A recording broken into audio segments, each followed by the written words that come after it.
Hi, my name is Dr. Elizabeth Slater, and I wanted to take a minute to introduce myself to you and share a little bit about who I am and how I came to be standing here so that it doesn't feel quite so one-sided when I ask you to share things with me or share things with your classmates. As you'll come to find out, the work associated with these classes is really pretty personal, and at different points you'll be asked to be reflective and vulnerable about your own life. We'll all get more from this experience if we genuinely engage, so I thought I'd try to start things off by being as open and authentic as I hope you are throughout our time together. So let's see. I'm the youngest of 3 children, and I was born and raised in Houston, Texas. Growing up, I played all kinds of sports and was fortunate to get to play basketball and softball through college. I earned my bachelor's degree in health promotion and a master's in sports psychology from Auburn University, and I have a PhD in health and human performance from the University of Tennessee. I'm into all types of outdoor adventure and am an avid surfer, hiker, and still a sports nut. I live with my partner and our 2 teenagers, though the oldest is off in college now. We have an awesome 10-year-old Australian Shepherd named Bo, who I'm just crazy about, and 2 really sweet kitty cats. On any given weekend, if there's no surf in the Gulf, we like to spend our spare time riding bikes, practicing yoga, and finding cool spots to hike. For the last, it's been almost 2 decades now, I've been teaching, running programs, and consulting in the areas of health, human performance, and behavior change, and I've spent 13 of those almost 20 years at Rice University. My deepest passions lie in the intersections of mindfulness, well-being, and nature, and I've spent much of the last 4 years focusing my work in this area. My initial introduction to mindfulness came a little more than a decade ago when I started attending some drop-in mindfulness meditations led by a wonderful mindfulness teacher here in the Houston area. I loved her energy and her philosophy about life, and I found myself drawn in by her messages about presence and compassion, wisdom, and trust. I found that when I applied her teaching to my own life, the impact spread far and wide, and it extended out into almost every aspect of who I was and what I did. It made a profound and positive difference in my relationships, my work, and my own mental health. Some of the early but resounding lessons for me included getting to know, accept, and trust my true self, and also seeing how the spaciousness that comes with regular mindfulness practice can facilitate greater peace and ease in everyday life. As a teacher by training, it felt quite natural to eventually land at a path that would bring me to share mindfulness with others. In early 2016, I pursued a certification in mindfulness-based stress reduction from the Mindfulness-Based Professional Training Institute at the University of California at San Diego. To be quite honest, this decision flipped my professional life upside down in all the best ways. Through this training, I deepened my own practice, I learned the value of teaching from the inside out, and I began to focus my career on sharing mindfulness with others. Mindfulness is an ancient practice, and there's little that you'll learn in and through this class that comes from me originally. My understanding of the philosophy and science of mindfulness is influenced by dozens of meditation teachers and scholars, and by my own personal experience with the practice. I'm a mindfulness teacher by training and grace, but first and foremost, a practitioner and a student. My journey with mindfulness has been healing and humbling, life-altering and life-giving, and I consider myself lucky to share what I know with you. I hope you enjoy the course and that your own experience with mindfulness is as rewarding as mine. Welcome, warm welcome to you to this introductory class on mindfulness. I'm so glad you chose to enroll in this course, and I'm excited to share what I know about this 2,500-year-old practice with you.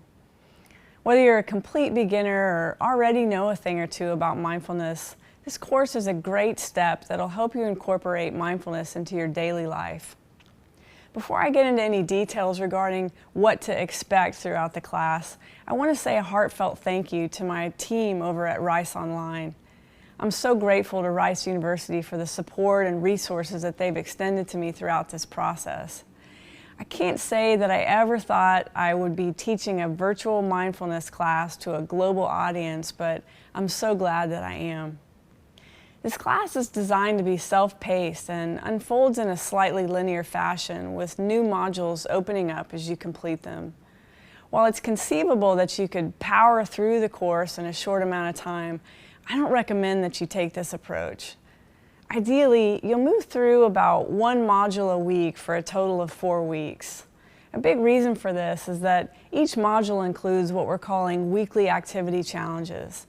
These activities are instrumental to the course because they give you an opportunity to practice being mindful in your own life and move this material from being philosophical to experiential. My hope is that you'll take your time and go back as much as you need to watch and re-watch course content and try all the practice associated with the class repeatedly. The more you throw yourself into the practical aspects of this class, the more you'll get from this experience. Lastly, I'd be remiss if I didn't include a statement about the value of the discussion forums. In my experience, lively discussions are crucial to the learning process and can really facilitate deep understanding of a given topic. They allow us all to interact and share ideas and help us see things from different angles or reach conclusions that we may not have come to ourselves. Just as group conversation plays a vital role in the growth of participants in other mindfulness-based intervention programs, your participation in the forums will support your growth here as well. We all have value to add to this class, and everyone benefits by the mutual exchange of ideas. Well, I think that's about it. If you have any questions, comments, or concerns, you can always reach out to the course team. We'll be here to guide you through this process every step of the way. I really hope you enjoy your time in the class and that your experience with mindfulness is as transformative and rewarding as mine has been. Have you ever driven your car somewhere and arrived at your destination safely, but when you got there you realized you had no recollection of the trip or how many lights and stop signs you might have run? Or been in a conversation with a friend and realized that she'd asked you something, but you had no idea what she was talking about because you'd pretty much checked out of the conversation and weren't really listening to her? Well, if you're like most people, the answer to both of those questions is probably a resounding yes. During our busy and stressful lives, our attention's usually all over the place. We leap from one thing to the next like a monkey in a tree, just grabbing at things that interest us or demand our attention, and then drifting on to something else, caught up in our thoughts and in our worries. In fact, a 2010 study by 2 Harvard professors showed that we're not paying attention to what we're actually doing almost 47% of the time. Maybe you can relate to this. Is this your normal mode of operating? How often do you think you're paying attention to something other than your current experience? Let me be more specific. What are you paying attention to right now? Think about it. Maybe you're registering my words, but my guess is that some of you are also attending to other things. Maybe you're considering what to write in an email or wondering what you might like for dinner. Maybe you're making a mental list of all the things that you need to do when we finish up here today. And while this may not seem like a big deal, the same research that I just referenced concluded that people are consistently less happy when their minds are wandering, even when the content of their thoughts is generally pleasant. Why is that? Well, when we're not paying deep attention or when we're operating with a kind of automaticity, we're virtually unprotected. It's like the guard who's been hired to keep us safe has fallen asleep on the job. We're more vulnerable to anxiety, stress, and depression, and we're more likely to be triggered or get our buttons pushed, and to respond in ways that are unhelpful and not very constructive. Living in this way, we can really exacerbate our own suffering and miss out on quite a lot that life has to offer. We disconnect from our bodies, and we can get stuck in mechanical, conditioned ways of thinking and being that really aren't in alignment with how we want to be living. Mindfulness helps us reconnect to our basic ability to be fully present and stay cognizant of where we are and what we're doing. And it helps us to not be overly reactive or overwhelmed by what's going on. It helps us wake up and lift out of autopilot and take the steering wheel of our attention again. So what exactly is mindfulness? One widely regarded definition of it is that it's the act of paying attention on purpose to all elements of our experience with an attitude of open acceptance, non-judgment, and compassion. I like this definition because it allows us to see exactly what the components of mindfulness are, and it highlights the specific ways that our attention shifts gears when we practice it. Firstly, our attention's held on purpose. Mindfulness involves the conscious and deliberate direction of our attention. The practice of mindfulness is, among other things, an attentional control practice. It teaches us how to be disciplined with our focus, which is no easy feat in today's frenetic time. When we're on autopilot, our attention's being swept up by a never-ending and not always positive current of thinking. But when we're mindful, we wake up and step out of that current, placing our attention where we choose. Secondly, our attention is immersed in the present moment. If we leave it to its own device, our mind habitually wanders away from the present moment. It's constantly caught up in replaying the past and projecting into the future. And we spend most of our time lost in a kind of virtual reality with pretty limited awareness of what's actually happening on a moment-to-moment basis. Mindful attention, however, is completely engaged in present moment experience, the here and now. And with regular practice, we can see the benefits that present moment awareness brings to our lives. Not only does it help us be more available to notice beautiful and pleasant things, but when you step back and really consider the cost of our preoccupation with things we can't change, like events from our past, as well as things that may never occur, like worries about the future, you can begin to understand the benefits of paying attention to the present. And the last way that our attention shifts when we're being mindful is that it's held without judgment. Mindfulness teaches us how to pay attention to our experience with a kind of openness and curiosity, and it allows us to become a more detached observer of our sense perceptions, our thoughts, and our emotions. Becoming a watcher in this way, we can spend more time interrogating our experience and learn to take what happens in our bodies and our minds less personally. This new approach helps increase our understanding of the thoughts, emotions, behaviors, and contexts that tend to push us into reactivity. And this understanding is a really important first step into breaking free from habitual behaviors and mental ruts that have caused us problems in the past. But having said all that, mindfulness is actually best understood from the inside out. So let's take a minute now to practice together, and you can see for yourself what mindfulness is actually about.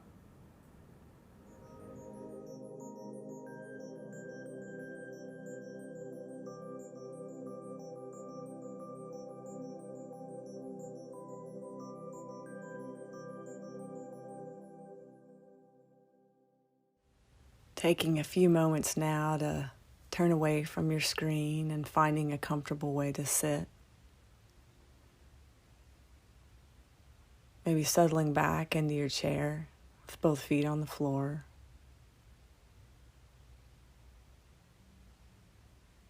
Allowing the eyes to drift close and noticing here what this feels like.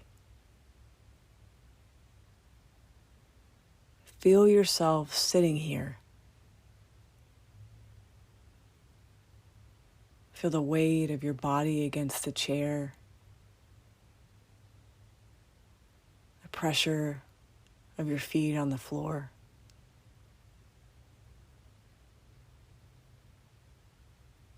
Feel your attention begin to turn inward.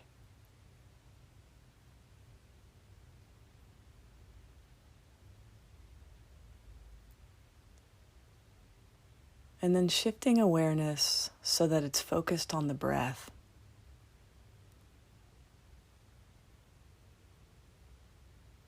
Bringing awareness to each breath, as if noticing breathing for the very first time.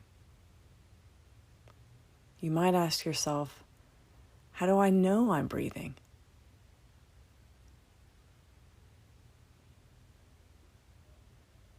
Maybe feeling air coming in and out through the nostrils, or noticing the rise and fall of the belly and chest.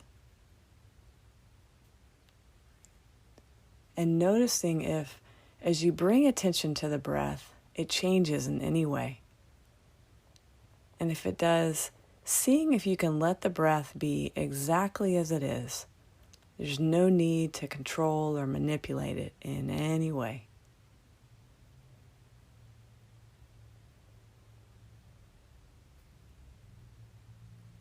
How do I know I'm breathing?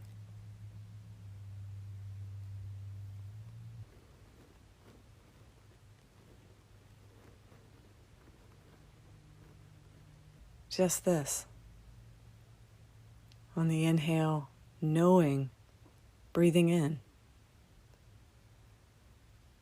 And on the exhale, knowing, breathing out.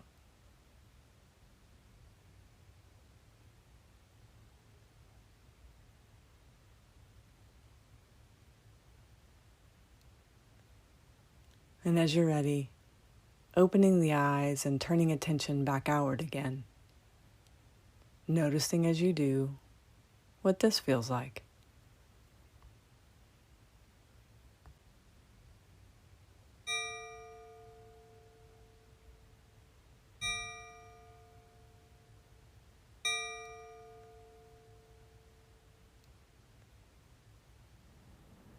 So what we just did is a brief taste of the practice of mindfulness. I asked you to focus on your breath and just your breath for a few minutes. You turned with curiosity to a very familiar act, your breath. And I'm wondering what you noticed. If you thought it was hard to keep yourself from thinking during this time period, you're not alone. All of us are subject to a seemingly endless barrage of thoughts. Our minds are almost constantly chirping and chattering, narrating the events of our lives and judging our experiences. But what's interesting about this practice is that it's less important for you to focus on a single object of attention and more important for you to notice when your mind has left that object. So right now you may be thinking, but I thought you said this was an attentional control practice. How could it not matter that I can't focus on my breath for more than a few seconds? It's true that in mindfulness practice we're attempting to expand our capacity to pay attention for longer periods of time with more stillness and stability, but it's actually in the noticing of the wandering mind that we strengthen our capacity to become more consciously aware. Over time, this training in noticing the wandering mind and coming back to experience helps us shift out of operating from a place of unconscious habit. As part of the homework for this course, you'll be asked to incorporate meditation into your weekly routine and reflect on what you notice as a result of your practice. We've included several guided meditations for you to try and logs to help you track your progress. Now, I want to warn you, mindfulness practices are conceptually very simple, but they're anything but easy. As you begin your practice, you can expect to feel frustrated and confused, but don't give up. The struggle that comes in trying to establish a practice can be a really rich one if you let it. In the first lecture, we talked about the definition of mindfulness and identified some key ways that our attention shifts gears when we're being mindful. And through this definition, it was pointed out that the attitude with which we approach our experience really matters.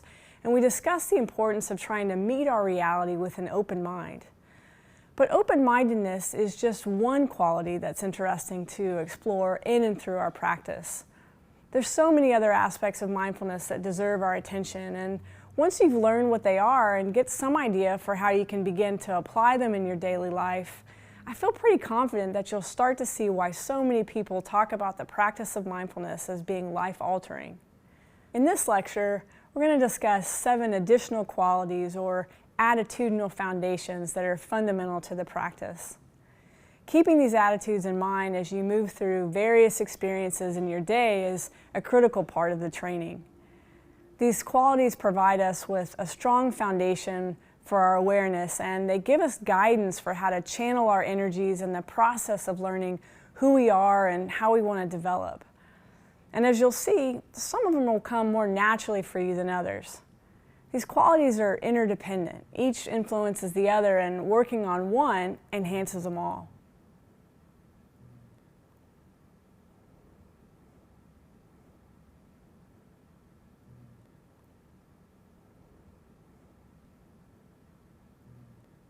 The first foundation deals with non-judgment, and even though we've already discussed this to some extent, I think it'll be helpful for us to do a deeper dive on the topic. This particular foundation deals with our tendency to judge all aspects of our experience, and it helps us see how detrimental it can be to us when we get caught up in our ideas and opinions, our likes and our dislikes. Suspending judgment allows us to assume the stance of an impartial witness to any experience, and it helps us stay curious about what's happening rather than closed off. It's important to begin to recognize the judging mind when we practice mindfulness. So if in your meditation you find yourself thinking, this is boring, or I can't do this, realize this is your mind judging the experience.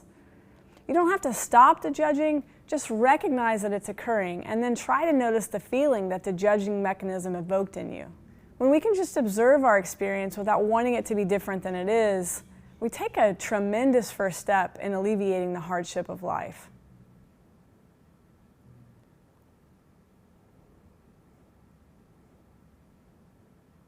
Another foundation deals with our ability to bring patience to experience.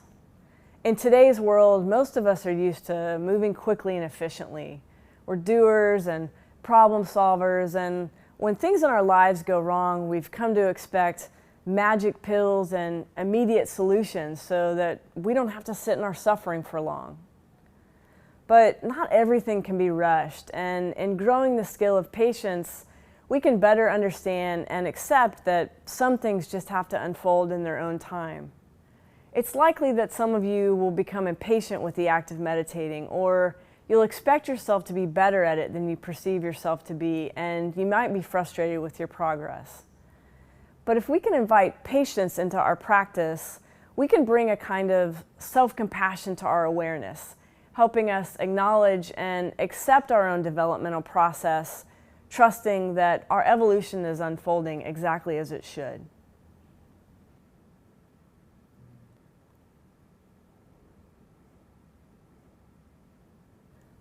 Another concept deals with something called the beginner's mind. Sometimes in life, our beliefs and assumptions prevent us from experiencing the richness of the present moment. As we move into adulthood, the frequency with which we view things as beautiful, awe-inspiring, or full of wonder is diminished.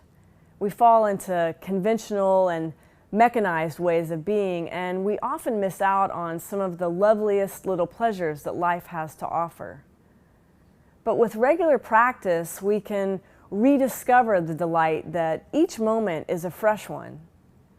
Developing a beginner's mindset helps us drop our preconceived ideas and meet each moment with clear eyes, openness, and curiosity. And this allows for possibility and prevents us from getting stuck in the rut of our own expertise, which often thinks it knows more than it does.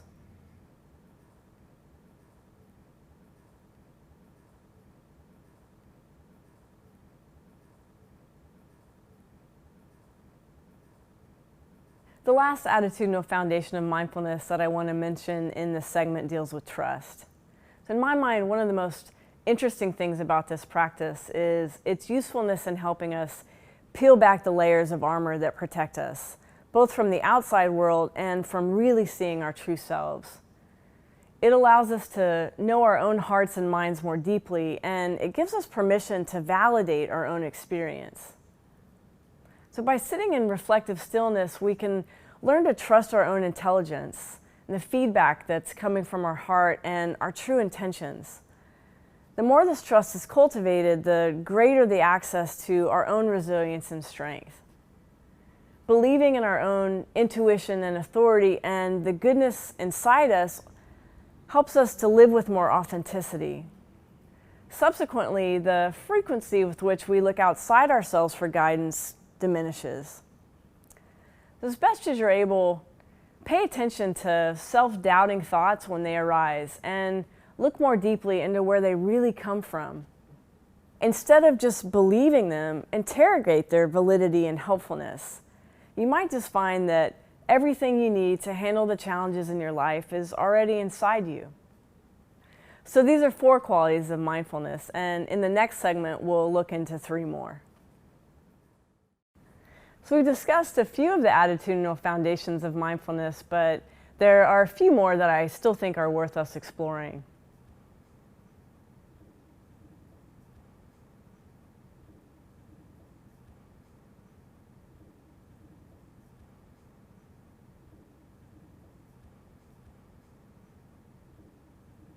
The first foundation I want to discuss deals with the striving mind. Have you ever noticed that everything you do is done with a particular purpose? So I mentioned earlier when we were talking about patience, most of us are doers and problem solvers, always on the run to the next thing, trying to be efficient with our time and energy and determined to reach our next lofty goal. And while this sometimes sets us up to achieve great heights in life, in meditation, this kind of striving can be a real hurdle. When we mistakenly come in with an agenda, and by this I mean when we decide that meditation is the means to some desired end, like relaxation or a calmer mind or a better, more compassionate version of ourselves, we can really set ourselves up for frustration. When we focus on product, we're attaching to an outcome and subsequently creating the conditions for suffering to arise. Think about it this way. Let's say you sit down for a meditation, determined to come away feeling calmer with a less busy mind. The moment you experience anything other than that, judgments arise, and because of your attachment to the desire for the session to result in peace, you begin to experience anxiety, doubt, frustration. It was a setup for suffering. As you begin your practice, it's important to keep in mind that there are no goals here except to be present for and open to an unfolding process rather than some end product. Pay attention to the driving desire in you to get somewhere other than where you are right now and see how it makes you feel. And then explore what it's like to practice with no specific goal and see how that changes things. As best as you can, try and remember that we're just practicing for the sake of the experience. And in doing so, my bet is that you'll soon experience the relief and peace that comes when we give ourselves over to each moment.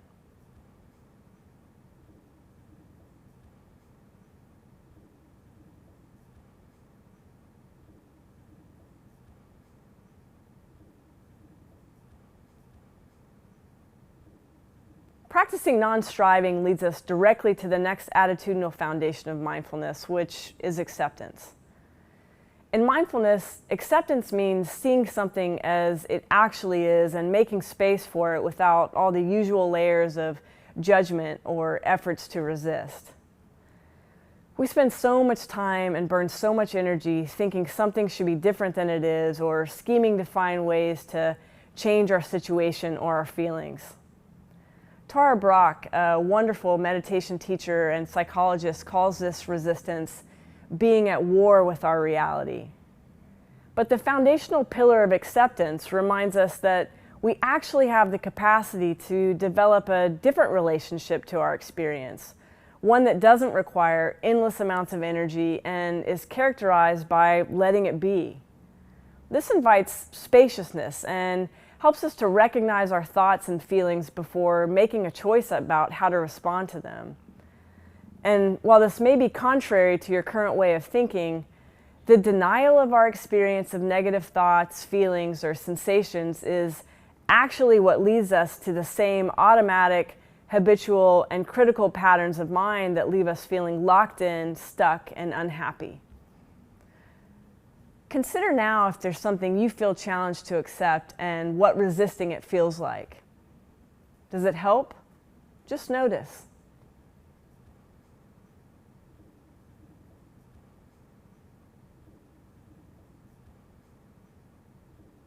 The final foundation we'll discuss deals with letting go or practice non-attachment. And this is perhaps the most difficult of all of the attitudinal foundations. All human beings are inclined to hold on to things, people, and events long after their time has passed. We tend to grasp for what we want and want more of what we like or feel we need. Interestingly, we have an equal propensity to hold on to negative situations. Can you think of any old wounds or disappointments from long ago that you're still holding on to? Letting go is a way of letting things be and requires that our hearts be aligned with the way things actually are. In our meditation practice, we see our thoughts, body sensations, and feelings come and go over and over again. As we continue to practice, we see that this is not unlike life. Everything in life changes, in the outer world and in our inner world. Nothing is exempted from this basic law of physics. The more clearly we see this, the easier it is to let things go.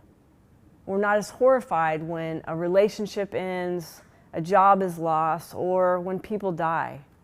And this isn't to say that these situations suddenly feel easy, but we don't add to their difficulty by clinging to something that's had its time. What are you attached to? Is there an area of your life that might benefit from a little less clinging? Explore this the next time you practice. You might be surprised by the sense of freedom it brings.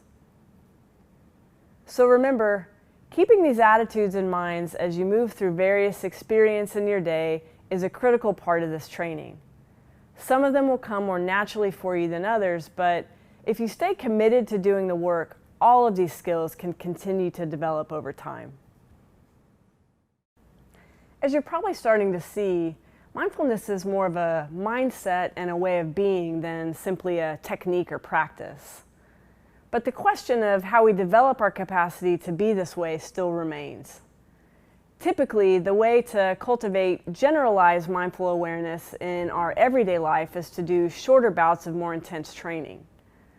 It may be helpful for you to think of it in the same way as you currently view exercise.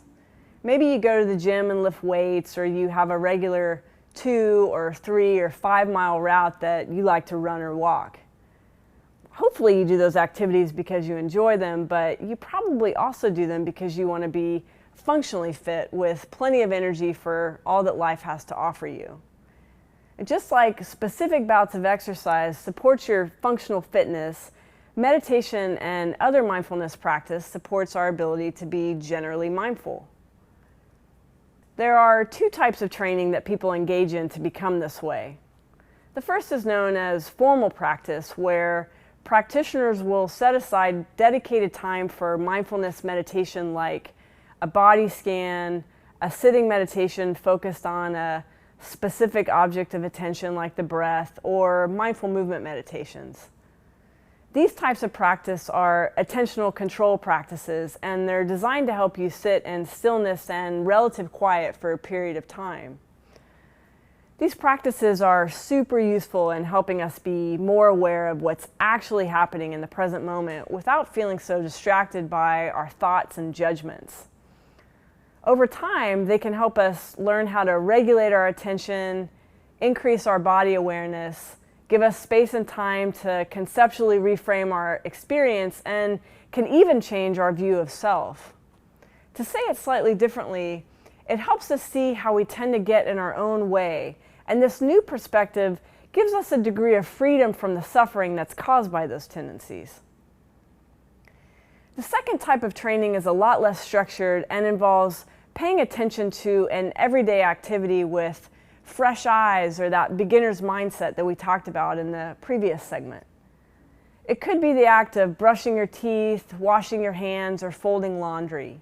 Whatever the activity, the idea is that you immerse yourself in it, bringing all of your senses to the experience and doing your best to stay curious, singularly focused, and open. I think this is a really interesting way to practice, actually. Sometimes tastes, smells, and sounds that I'd stopped noticing can return with a vengeance, and I'm reminded that there can be a lot of pleasure in some of life's most mundane tasks. Regardless of the type of practice we do, what you need to know is that you're going to have to do it regularly if you want to experience its full benefits. It's just not realistic to expect results when we only do it intermittently or when the feeling happens to strike. People who benefit from exercise do it regularly, and people who benefit from mindfulness practice mindfulness regularly. We're going to talk more about some of the logistics of establishing a practice in a later module, but a general rule of thumb is that you'll need to be able to commit to about 20 minutes of practice most days of the week. Ironically, most people struggle with mindfulness because they overthink it. It's not that complicated, it's just hard. But if you can make a commitment to practice consistently for a few weeks, you'll start to see and feel the benefits, and this will make it easier to help you push through the difficulty and keep practicing.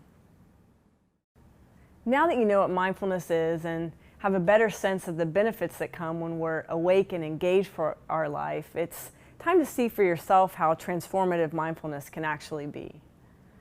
In our introductory session, I explained that each module has specific weekly activity challenges associated with it, and that there's a theme for each week. This first week, we're focused on the fundamentals of paying attention. More specifically, we're going to focus on paying attention to our senses. Now, you may feel like you already know how to do that, and for the most part, you're right, you do. All day long, your brain is taking in all the sensory elements in your environment and then categorizing and organizing it to help you determine what's relevant or irrelevant so that you can focus your mind on the one thing that's the most important to you in any given moment. Your perception about what's relevant is influenced by things like memory, emotion, expectation, and all the learning that you've done throughout your life.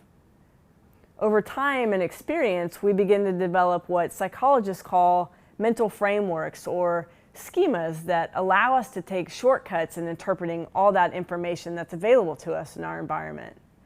And while this is awesome for helping us navigate a complex world, it does have some downsides, including our tendency to overlook pertinent data that might contradict our preconceived ideas. And these shortcuts actually make it easier for us to go on autopilot.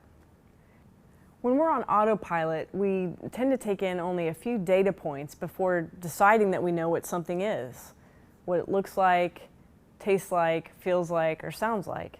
And eventually, we stop paying attention to things that we see or hear many times. This is a problem partly because it stops us from having full, fresh experiences, but it's also a problem because sometimes we miss out on the many beautiful and pleasurable things that life has to offer us. The pop of color on a freshly bloomed flower, the smell of fresh bread as you walk past a bakery, the feel of a cool breeze on your face as you walk your dog. These momentary pleasures have the potential to add richness to our lives and help counterbalance some of the more challenging aspects of existence. So this week, I'm going to ask you to bring fresh eyes and a beginner's mindset to your everyday experience. And my hope is that you'll begin to see just how much you miss and how meaningful it can be to pay deep attention, even to things you know like the back of your hand. Maybe especially to things you know like the back of your hand. The details of the 3 activity challenges for the week can be found in the resource section. Good luck this week as you take your first step towards mindful living. I look forward to seeing you again soon. I'd like to welcome you to a recurring feature we'll have in this course where we follow someone who's going through the same weekly mindful activities that you are. Traditionally, mindfulness courses that are taught in person have an important component where participants are able to share aspects of their journey with the class, and then peers can ask questions or make comments, and the instructor's there to help facilitate the conversation and occasionally offer insight or make points along the way. While there will be opportunities to share with your peers in the discussion forums, the reality with a course like this is that I won't always be there as a guide along the way. But I hope these segments will remind you that you're not alone in this. We can still create a strong sense of community and learn deeply from one another in spite of our physical distance or the fact that you might be moving through these practices at a time and pace that are different from your peers. For this course, we'll be following Seth. Seth is a colleague. of mine here at Rice, and like you, has just begun his journey with mindfulness. Seth and I will have weekly meetings online where we discuss what he's noticing in and through these practices, and I'll help him work through any challenges or answer any questions that might be coming up for him along the way. In this week's case study, we'll be focused on taking just that very first step towards cultivating mindful awareness. We've titled this week's set of activity challenges, Learning to Pay Attention, and the challenges included picking an everyday routine and attempting to focus solely on that, creating your own scavenger hunt, and taking a sound walk. Let's see what Seth has to say. So, hey Seth, thanks again for being willing to bring us along on your journey. Why don't you start by telling us a little bit about your interest in the subject? Yeah, sure. Happy to participate. So I work in a field where I'm fairly disconnected from most of the people I communicate with. And I feel that carries it over to my personal relationships. I guess I've noticed that the more I'm connected with technology, the less I am with the people and the things that truly matter in my life. So I'm kind of hoping that this mindfulness experience helps me regain that connection. Well, then I'll hope that for you too. So this week you focused on taking just that very first step towards cultivating mindful awareness. So tell me a little bit about how these challenges went for you. Sure. Yeah, overall, I really enjoyed these challenges. They actually kind of felt more like games to me. Let me see. I'm going to pull up my notes here. Okay. I guess I'll start with the informal practice you asked us to do. I picked brushing my teeth, which I do every day, every tooth even. And I guess I should start by saying that the first couple of times they went pretty good. And it felt interesting just to kind of slow down and pay attention to just one thing. And even more than that, to pay attention to just one aspect of that thing, just like how the toothpaste tasted and smelled. But I can only do this for a couple seconds at a time before I started thinking about something else. But it did remind me that I like toothpaste, specifically the brand and flavor I have now. I also really liked that my teeth went from that like morning fuzzy, yucky feeling to a smooth and clean one when I was done. And it made me feel like I was doing something healthy for myself and others, I suppose, too. Well, thanks. Yeah. So noticing a couple of moments of feeling pretty good. That's great. Yeah. Yeah, I guess. I have to say, though, I did brush my teeth a few times without paying attention. And then I had to put up sticky notes to remind myself around midweek. But those helped a lot. Yeah, there's no shame in that. I mean, you've been brushing your teeth several times a day for like your whole life without giving it too much thought. So it makes sense that you might need a reminder to pay attention in a different way. Yeah. And I didn't really notice this at first, but after paying attention to brushing my teeth all week, it kind of clicked how unusual it is for me to focus in on something like that, Like usually I'm trying to be really efficient and doing a bunch of stuff at once. That's bad, I know. So I spend tasks like brushing my teeth to mentally prepare for like a meeting I might have later in the day, or just attending to some random thought. What kind of random thought? Like one morning I remembered that I still have my wisdom teeth, and I went down a whole rabbit hole about making a dentist appointment and my insurance and blah, blah, blah. And by the time I realized it, I had rinsed and no memory of the experience. Yeah, so I don't want to put words in your mouth, but did paying attention in a deep way like that help you see a contrast between being mindful and, I don't know, should we say being mindless? Yeah, I guess it did, which is probably good for me to start to notice. But also I'm kind of worried about how to continue to be efficient. I mean, it feels kind of like I wouldn't be using my time wisely if I was just ultra absorbed in whatever I'm doing, right? Yeah. Well, it is good for you to start to notice what it feels like to pay attention and what it feels like when you're off in some kind of virtual reality in your mind, because then you can better identify the times that you're really present from those times that you're not. So in mindfulness verbiage, we talk about it as, we call that waking up, or like waking up for your life. But I'm really glad that you mentioned your concern for efficiency. Wanting to be efficient is a trap that a lot of us can fall into, myself included. So part of what's interesting about the relationship between mindfulness and efficiency is that it's the inverse of what you might think. We don't become inefficient because we choose to be mindful. Actually, our regular mindfulness practice helps us see how much energy we burn and time we waste just thinking about things that we can't change or that we can't control. And so what you'll find is that if you stick with this practice, it actually opens up more time, and then we can become more efficient, not less. Well, I guess the opposite is kind of true for me anyway.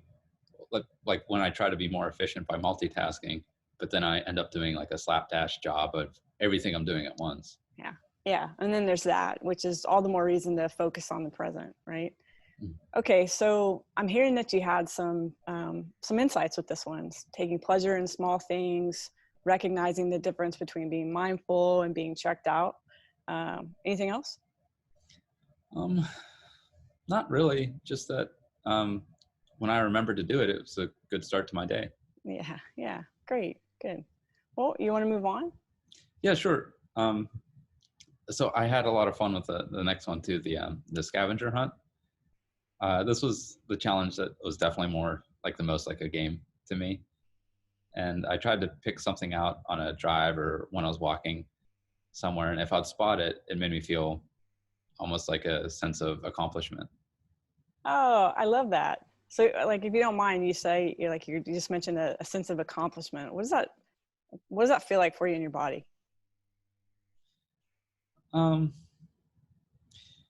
I guess it makes me smile. I feel a slight kind of buzzing like in my chest, shoulders, kind of relax, and it makes me feel good. Ah, well, that's lovely. Yeah. So, and then thinking about it now, how does that feel? Feels nice. Um, Also good, kind of like similar feelings in the body. Yeah. So, so in your game, you pick an object and then you kind of keep your eyes peeled for it. How successful were you, assuming that you didn't pick any impossible objects? Yeah, I was pretty good. Some objects were easier to find than others, but usually I spotted at least one or two each time. Yeah. Yeah. Great. So look what happens when we pay attention with curiosity. Nice. And the last challenge? Yes, I had fun with this one too, kind of keeping track of all the unique sounds and trying to determine whether like a car splashing through a puddle was the same sound as like a bicycle riding through a puddle. And I decided that it was. Um, and then in about 15 minutes, I heard 32 different sounds ranging from construction equipment to music to laughter and more like natural sounds. Wow, that's a lot to track. That's great. That's great. So I heard you say that you're trying to identify the source of sounds. Is that right? Mhm. Yes. Yeah. So that's an interesting thing for you to notice too. That kind of contraction into thinking. Um, I don't know. I don't think I know what you mean. Well, so when we begin to analyze or make judgments about something, like what happens when we're trying to identify the source of a sound, what we've done is that we've really lifted out of having a direct experience. We're not really practicing open and receptive listening. We're trying to figure out what we heard. I guess that judgment happened so quick. I didn't even feel like I had a choice. Yeah, yeah, no, it feels like that, doesn't it? Thoughts just kind of pop up and turn into thinking really quickly. So when you noticed it, what'd you do? Um, I guess I thought about it for a second and then kind of went back to listening. That's great. So noticing the thinking mind and then just coming back to sound. Yeah, that's the practice, right? Wow. So I'm really appreciating the energy that you put into these challenges. One of the things that we talk about in that first module is how we can come into full presence by paying attention generally to our physical senses. So tell me a little bit about what you noticed about your presence in general this week. And I don't know, maybe if you saw any carryover from these activities into other areas of your life. Uh, sure. Yeah. I guess I understand what you're talking about a little better. It helps to have my own experience of it. And well, I guess I'm just going to have to keep working on this stuff. I think there's a lot that I don't pay attention to. Yeah, yeah. I mean, well, this is week one. There's still a lot I don't pay attention to, and I've been at this for years. So, just remember that you can keep repeating these activities even as we move into next week. True. Yeah. I guess overall, I was a little bit more present, or maybe I noticed when I wasn't present. I'm not sure. Yeah. Yeah. Okay. Well, just, keep paying attention to both of those things and notice what they both feel like, present and checked out. Will do. All right. Well, Seth, thanks again for being courageous enough to share your experiences with your peers. It seems like this first week was a great step on your new path. So I wish you well as you move into your second week with this material, and look forward to hearing from you again in our second case study session. Okay. All right. Okay, bye. Bye-bye.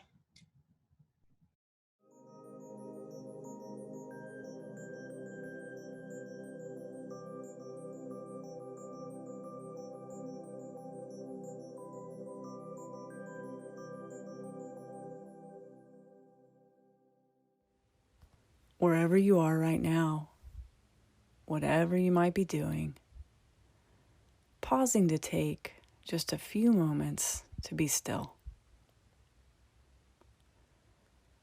If it's comfortable, allowing the eyes to drift close and noticing here what this feels like. Possibly noticing the play of light and dark beneath the eyelids. Feeling your attention begin to turn inward.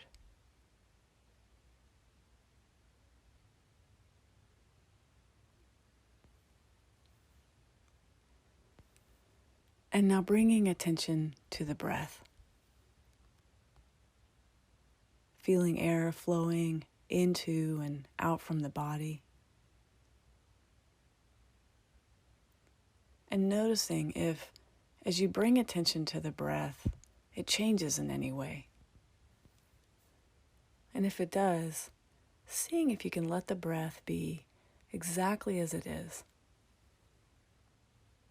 Maybe it's short and shallow, or deep and long. Whatever it is, just noticing the natural rhythm of the breath.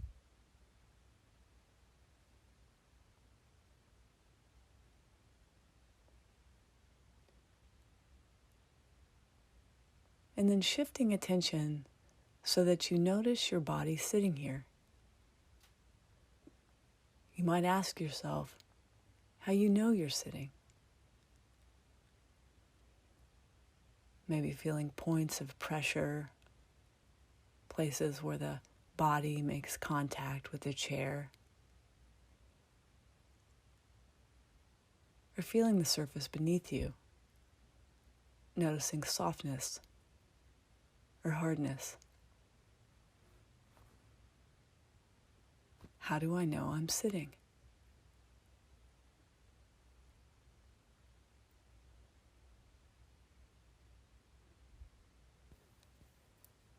And as you're ready, turning attention back outward again. Noticing as you do what this feels like.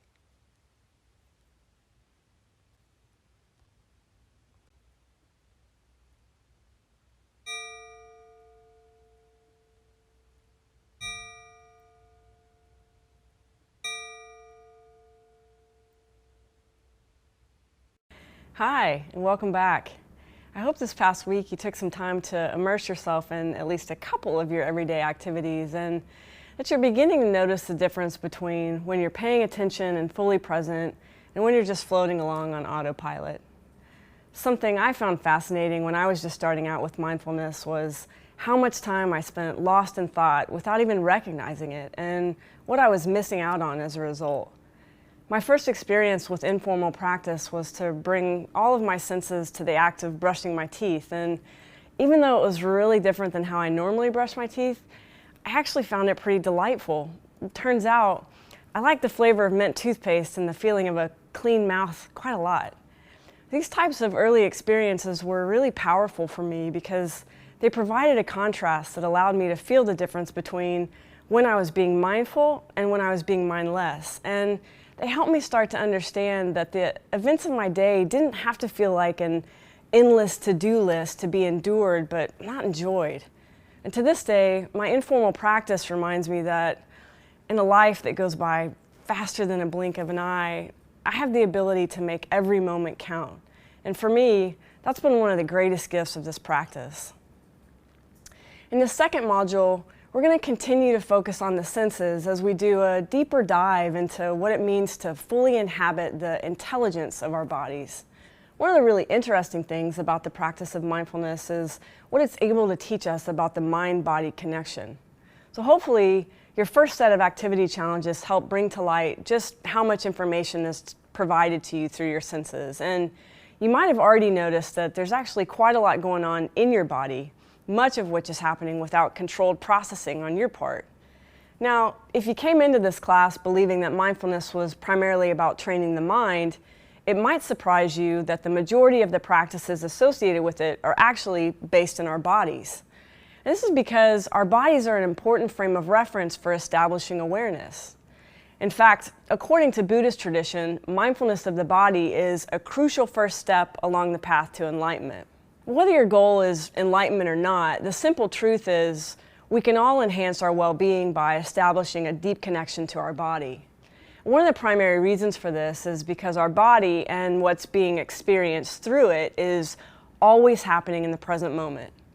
When we take our attention to body sensations, we're naturally drawn to the here and now. In the body, you can't feel what happened yesterday or what might happen tomorrow. You can only feel what's happening right now. And because of this, the body is a natural anchor for mindfulness. Another good reason for attending to the body is that doing so has a real grounding effect. When we bring awareness to the body, we're bringing ourselves back down to earth. The body has mass. It has weight, and it offers a nice counterbalance to the flighty mind that's continually flitting around, chasing after the next shiny object. Mindful of the body, we're recalibrating our center, redirecting our energy, and establishing connection to our whole selves, which gives us a much more solid and balanced base for operating. And these are just some of the reasons why our body is so important to our mindfulness practice.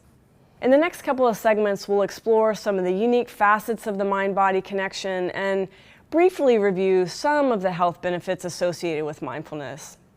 And while we won't be able to go all in on this topic, my hope is that you'll finish the module with a newfound respect for your body and a willingness to explore it as a fundamental frame of reference for awareness. From buying groceries to falling in love, there's barely an aspect of behavior that hasn't been attributed to some type of function of the brain. Across cultures, the brain's role in human existence has been idealized and romanticized, and many of us have come to believe that it's an isolated and all-powerful command center. But this idealization, something that Alan Jasanoff, a biological engineer at MIT, calls the cerebral mystique, creates a false dichotomy between the brain and the body and causes us to ignore both bodily and environmental influences on our mental states, moods, and personal disposition. Of course, this dichotomy isn't new. You may remember the famous quote from René Descartes, who once said, "I think, therefore I am." But it is perhaps more insidious now as technological advances have created work and home lives that are largely organized around mental tasks. I don't think it's hyperbole to say that the obsession we have with the brain, this cerebral mystique, has resulted in millions of people across the globe living primarily from the neck up, cut off from and out of touch with the body. And the result of this has been a cascade of both physical and mental health challenges, from diabetes to depression, and a kind of mild dissatisfaction with life as we know it. While it might often feel as though we primarily experience life in and through the eyes and head, it's important to remember that our brains don't work in a vacuum. The brain's interdependent with both our body and our surrounding environment, and signals from each of those areas serve as powerful influencers over both our moods and our behaviors. In fact, some of the same cells and neurotransmitters that are found in our brains are also found throughout the body, particularly in our center, our gut. So if we can let go of the idea that the brain is self-contained and autonomous, we can see that our attention to the body and our ability to fully inhabit it actually provides us with deeper forms of knowing and intuiting, and reminds us that this vessel that contains us during our time on earth deserves our appreciation and care, no matter its abilities or limitations. So in the previous module, I offered you a definition of mindfulness and asked you to begin to explore what it feels like to pay attention to certain sensory elements while you are engaged in activity that you do on an everyday basis. Our next step is to turn that attention inward towards our own bodies and begin to establish the body as a reference point for our awareness. When we focus on the body in our practice, all we have to do is just be with the sensations of the body by itself, without reference to how your body might function in the external world or in the world of your imagination. We do our best not to judge the experience or to decide that we like or dislike the various sensations that present themselves to us. In this stage of our practice, we're attempting to cultivate something called bare attention. And bare attention is the clear and single-minded awareness of what's happening to us and in us at the exact time of its occurrence. It's called bare because it asks us to attend to just the bare facts of a perception as presented either through the 5 physical senses, our touch, sight, hearing, smell, and taste, or through the mind as our thoughts arise. The purpose of cultivating bare attention is to assist the mind in ending mental proliferation and fabrication. Mental proliferation is a process where the presence and experience of one sensation sets off a volley of subsequent processes, which in turn sets off a new set of processes, and on we go. So I'll give you an example. Imagine for a second that you're sitting quietly outside, taking a break at work, and you notice the sound of some far-off construction. This event, the noticing of sound, triggers a variety of contingent processes. So first process might be labeling, where you're attempting to categorize the sound in some way. Is it a bulldozer or a power saw? What piece of equipment is it that's producing the noise? A second process is judgment. Is the sound pleasant or unpleasant? A third might be a memory, so you might recall a different time when you heard a similar noise. And a last process could be an intentions. For example, you might think, well, remember not to sit here on your lunch break tomorrow. This is mental proliferation. Bare attention, on the other hand, teaches us how to remain undistracted as we focus our attention on a particular object, and it helps to eliminate the extraneous data interfering in the process of recognizing things as they are. Does this make sense? Let me say it another way.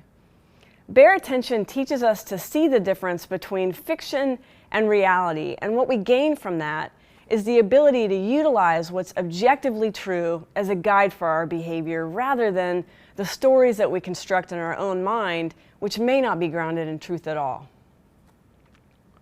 So close your eyes right now and see if you can allow your attention to drop down into the body. What did you notice as you close your eyes?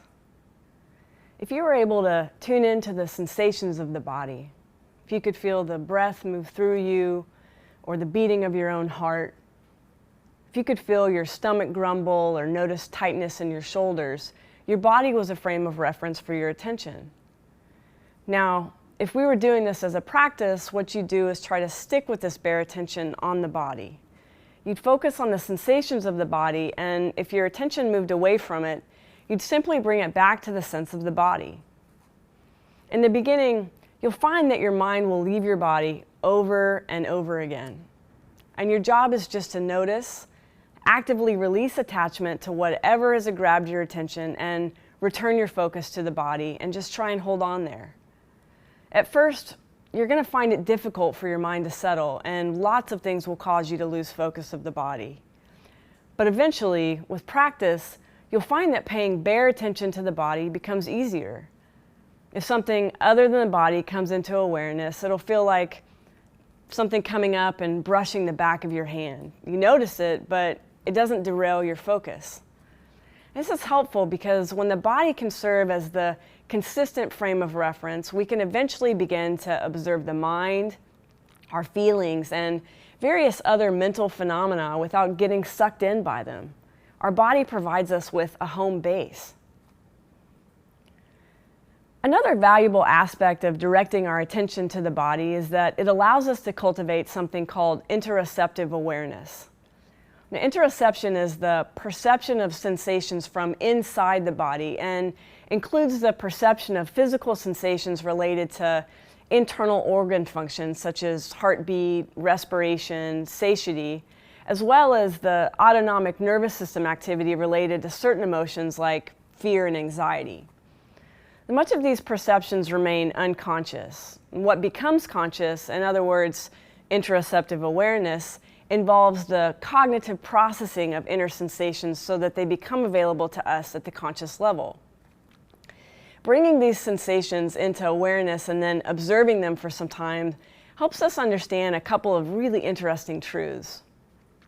One, when we pay prolonged attention and bring curiosity to physical sensations, we see how dynamic they are. They shift and change and eventually disappear, all without any effort on our part.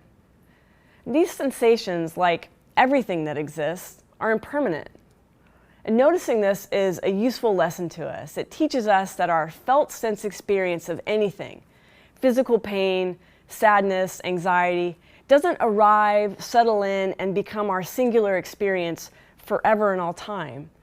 Even if we did nothing with it, it would eventually transform and pass. It's kind of a relief, right? A second interesting truth that we notice when we pay attention to sensations of the body is how our interpretation and judgment of them impact our experience. So have you ever noticed what happens when you label something as pleasant or unpleasant, or how sensations tend to intensify when you tell yourself you can't stand the way they feel? Well, these judgments determine your experience, and while we might not be able to control the presence of certain sensations in the body, certainly we can learn to relate to them differently by bringing more open, spacious awareness to their presence.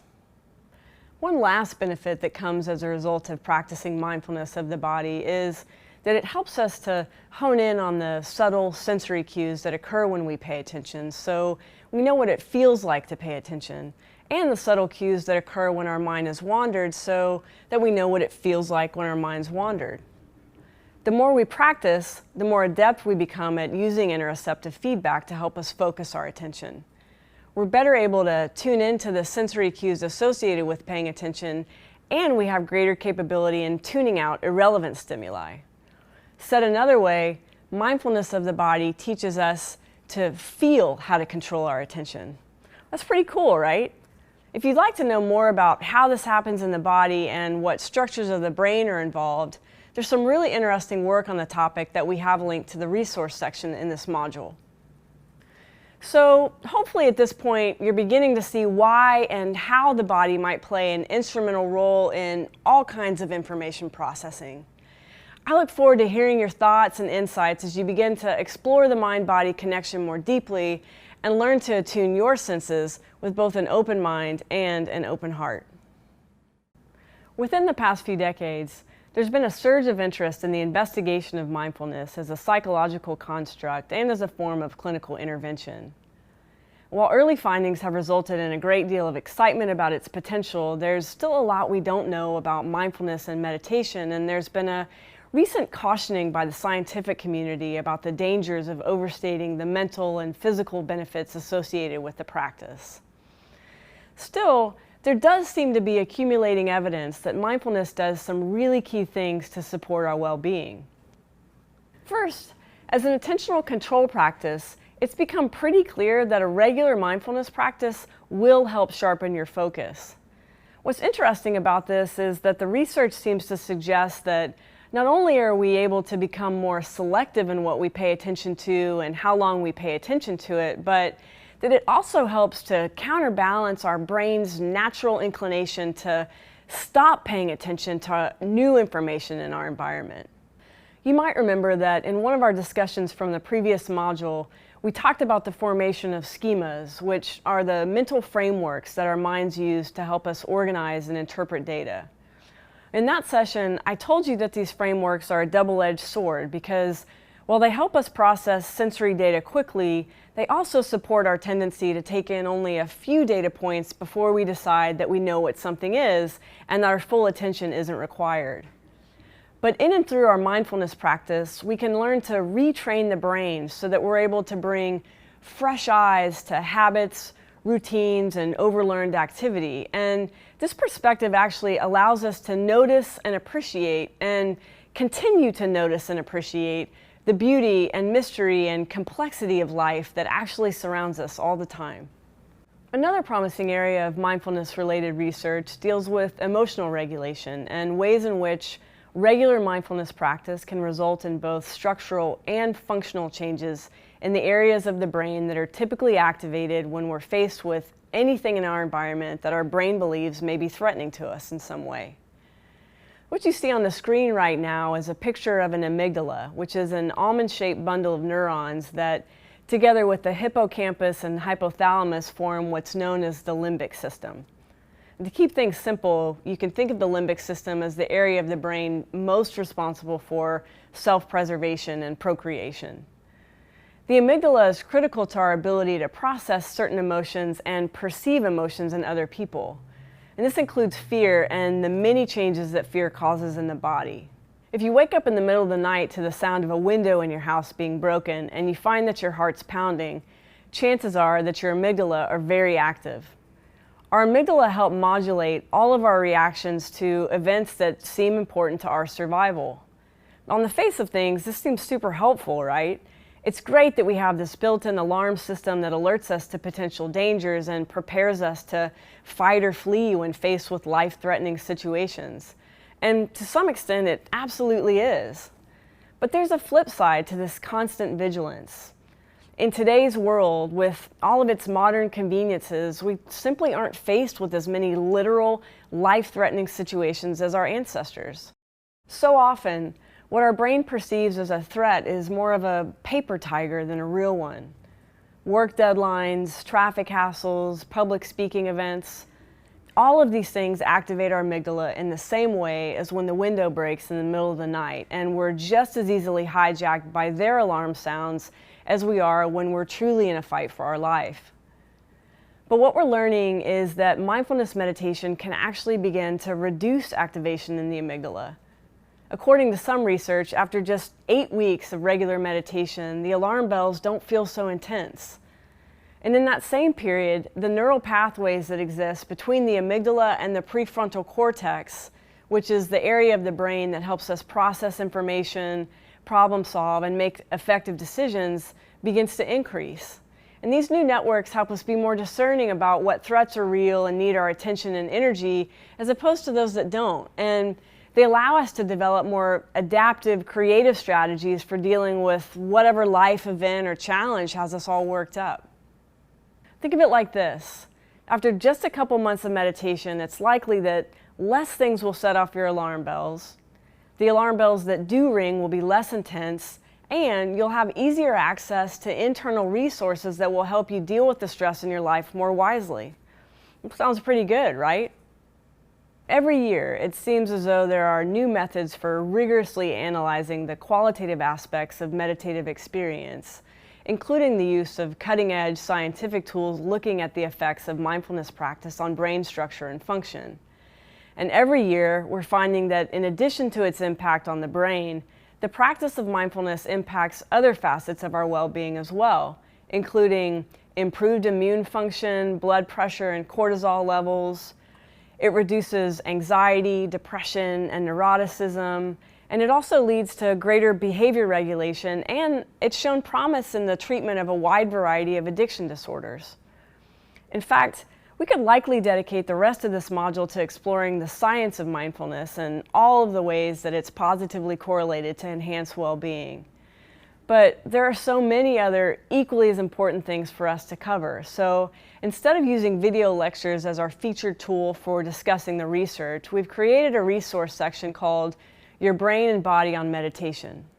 And here you'll find several articles featuring well-designed studies focused on how mindfulness changes the brain, supports our capacity to connect with others, and helps us relate to and bounce back from stress more effectively. I encourage you to read these articles and hold them up for consideration as you begin to try the practice of mindfulness for yourself. But I also hope you'll ask yourself pertinent questions along the way. Questions like, what does this contemplative practice really feel like as I do it? What do I feel in my body when I practice? How do I feel later in the day? What does it feel like when I practice 2 days in a row? By asking yourself these types of questions and then listening deeply to the responses that follow, you may be able to develop your own gut sense of the benefits of mindful awareness. I'll look forward to hearing those insights from you soon. By this point in the course, you should have a growing understanding of the mind-body connection and have a sense as to why the practices associated with mindfulness are primarily body-based. I hope you also take some time to check out the resource section and that this helps you feel more informed about the specific health benefits associated with a regular mindfulness practice. I said from the outset that the goal of this module was to provide you with a compelling argument for knowing, respecting, and appreciating your body, no matter its ability and limitations. The human body is a wonderfully complex thing, and yet we often take what it does for granted. We move around, carry things, make things, see, hear, speak, feel, and taste, often without appreciating how all this happens. When all is right with the body, we tend to take it for granted. And when things feel wrong, we get frustrated and feel betrayed. And yet, just by breathing, the body is performing magic. This is true, even when we're not feeling how we'd like to feel. The activity challenges associated with this module have been designed to help you appreciate the remarkable reality of being a body. You might not like 100% of what you encounter, but if you can stay open and friendly to the entirety of your experience, you'll begin to understand exactly why mindfulness of the body is so critical. I hope you learn a few things about yourself from the practices this week. I look forward to sharing more with you soon.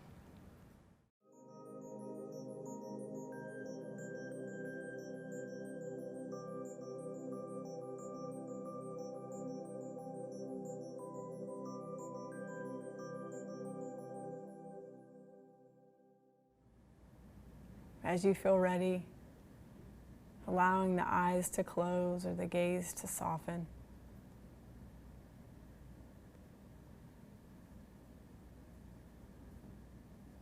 Letting the arms lie alongside your body, palms facing upward. And allowing the feet to fall away from each other.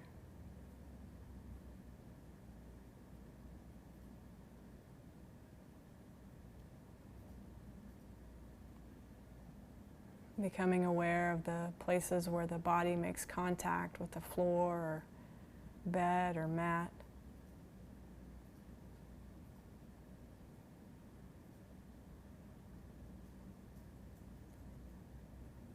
Aware of the entire body, from head to feet.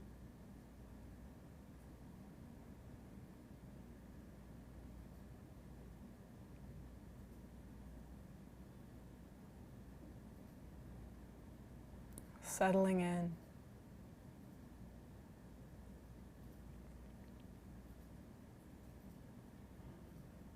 Nothing to do, nowhere to be.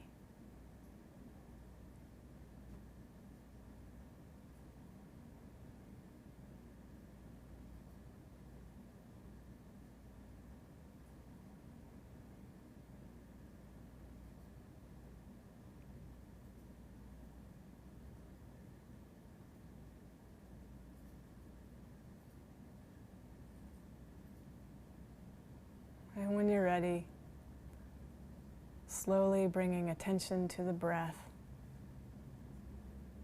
not controlling the breath in any way, just experiencing the sensations as air moves in and out of your body.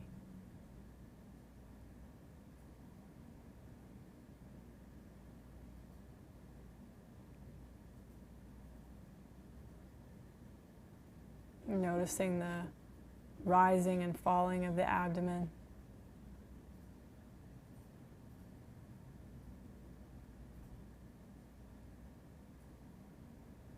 Feeling sensations as breath comes into your body and your belly gently expands.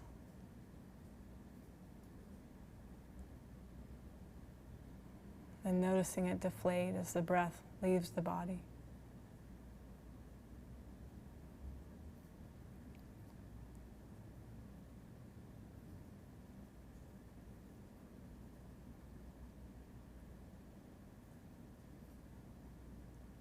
Following the rhythmic movement of each breath.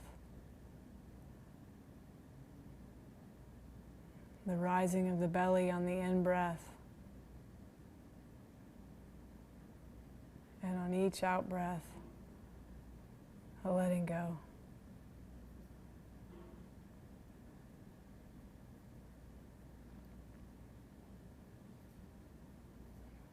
Bringing full attention to all the sensations of the breath.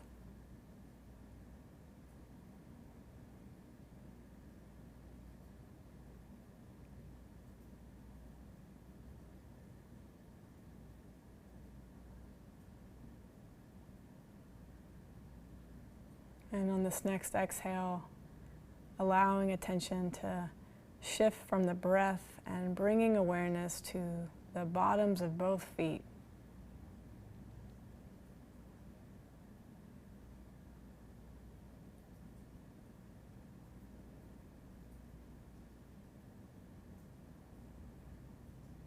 Expanding awareness to include all of the feet.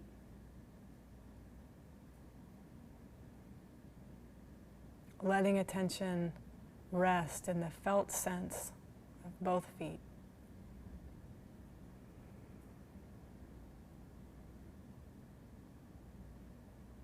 Noticing contact with the ground or the touch of a sock.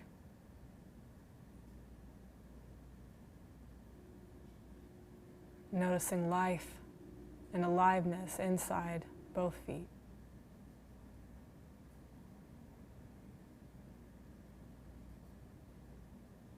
And then coming into the ankles, noticing the place where the feet and the legs connect.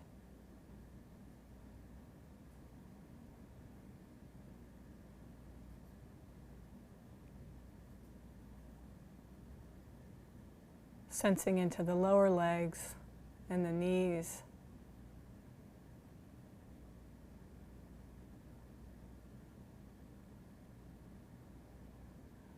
Bringing awareness to sensations that are always present.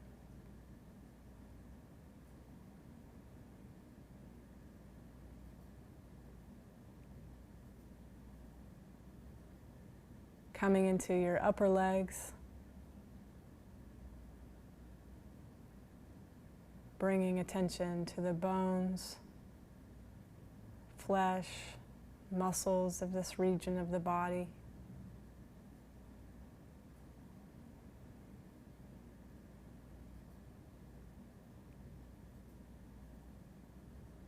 Letting any tightness or tension that you may be holding to just flow out of you.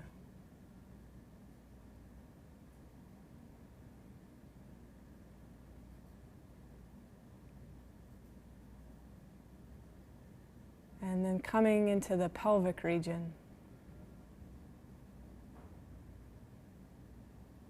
Allowing attention to settle here around the hips and glutes.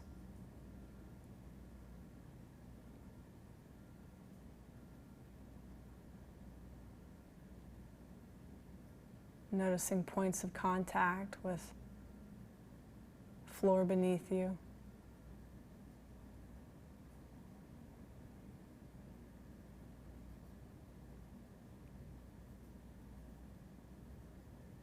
bringing gentle awareness to the lower torso.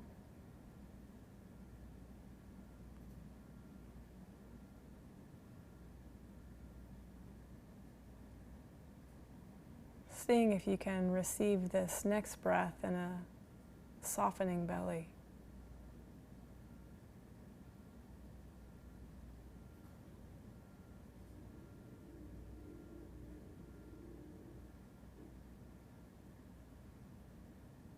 Feel the relaxation all throughout the body.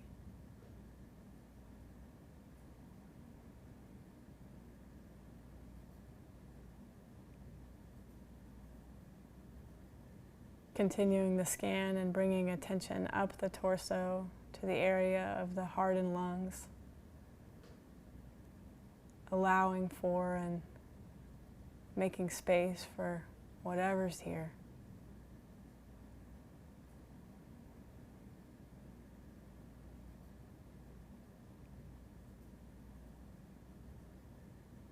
Allowing attention to settle on the shoulders.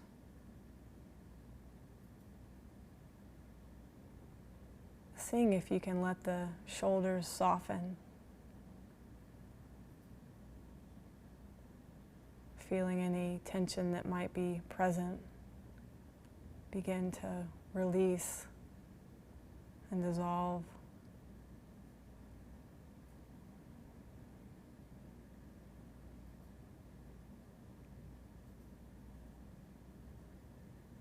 Feel the full length of both arms.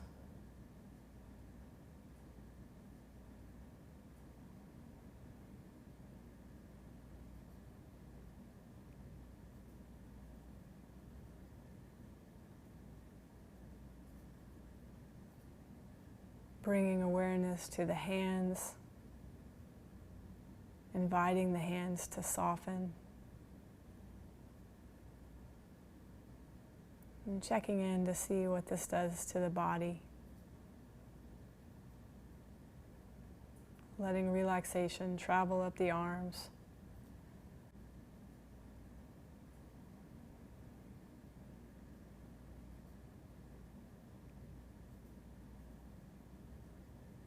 Just simply being present from moment to moment and as much as possible. Focusing on the body with a curious, kind attention.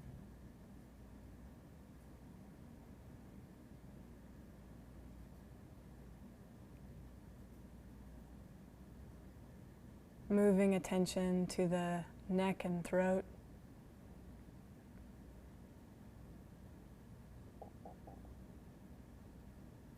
Feeling sensations in the throat as you swallow.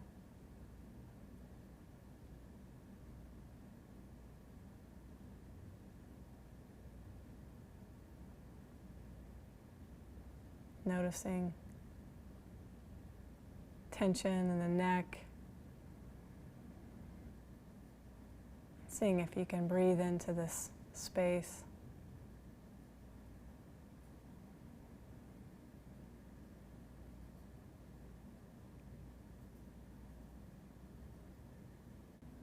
Bringing awareness upwards to the jaw and face.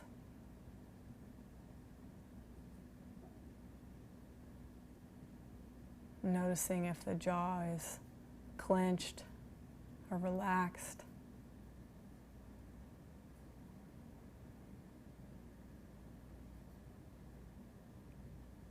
Noticing how the chin feels in this moment.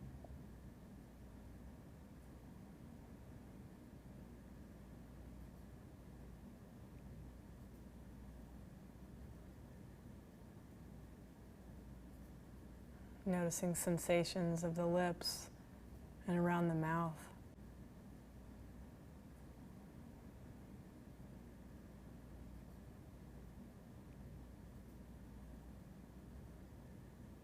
Bringing attention to the eyes, to the entire region around the eyes and eyelids. Noticing shadows of dark and light.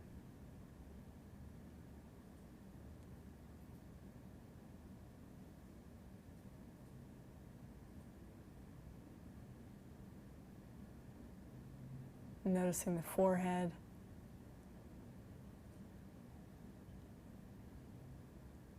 Sensing into any lines of tension in this region or muscles that can be relaxed.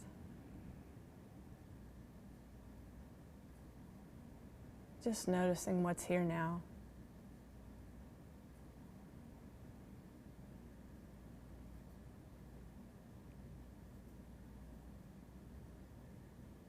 And now becoming aware of your ears, the inner and the outer ear. Possibly noticing sound and the impact of sound on the ear.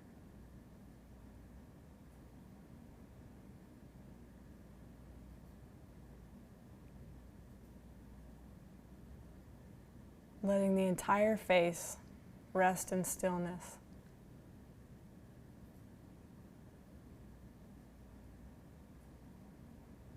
Letting things be just as they are.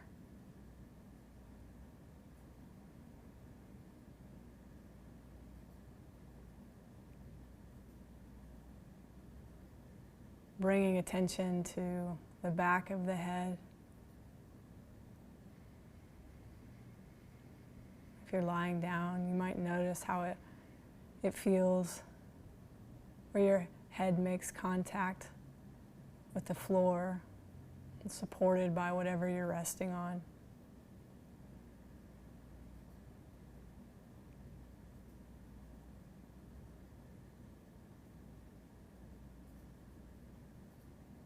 Bringing attention to the top of the head, the crown and scalp.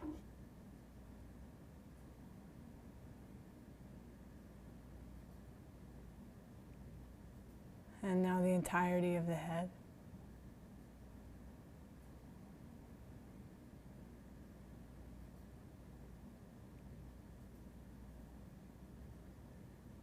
And now bringing the whole of your body into awareness, from the crown of your head to the soles of your feet.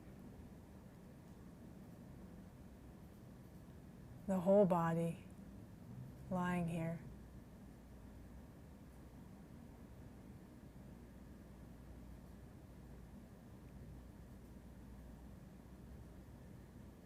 Taking in the whole of your body, lying here,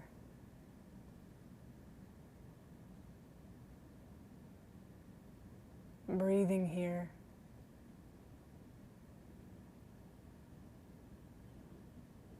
being here.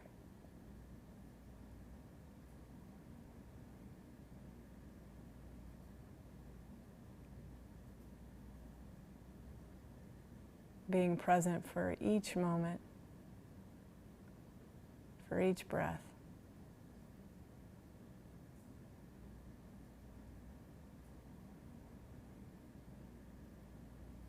Not trying to do anything, not trying to get any place. Simply being with your whole self.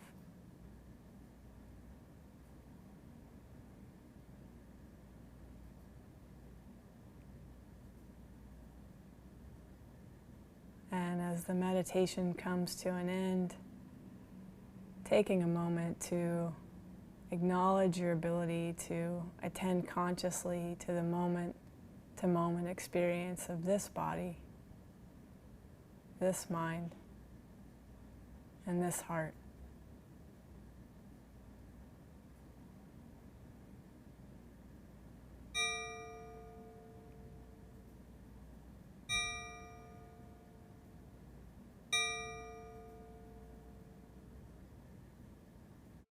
Welcome back for our second case study check-in with Seth. Week 2 is all about the body, and the activity challenges we've included have been designed to help you really plug into any and all sensational experience that may be occurring in and through the body. Directing attention and staying connected to experiences of the body helps anchor us in the present moment, and if we're paying close attention, is pretty useful for teaching us about some of our mental habits as well. These challenges this week included continuing to explore paying deep attention to an everyday activity. We had our first formal mindfulness practice, the body scan, and we turned our attention to the body as it moved through space with a mindful walking practice. Let's hear from Seth about how his week went. Hey Seth, how are you? Hi, good, thanks. Thanks for asking. Good, good. Well, I'm so glad to be here talking with you, and I'm really looking forward to hearing all about your experiences with the week 2 activity challenges. So tell me a little bit about how each of these experiences was for you. Sure, absolutely. Well, unlike last week, these challenges felt a little bit more serious, kind of less like a game. And honestly, I found them challenging, especially the body scan. I don't think I'm good at it, or I'm having trouble like seeing the benefit from it. Yeah. Okay. Was it okay for us to dive into that a little bit? Maybe start with the body scan? Sure. Well, I only did this practice once because I really couldn't get into it that much. Initially, it felt very calm and I was very relaxed, but then there were bouts of frustration. I was frustrated that I couldn't feel areas.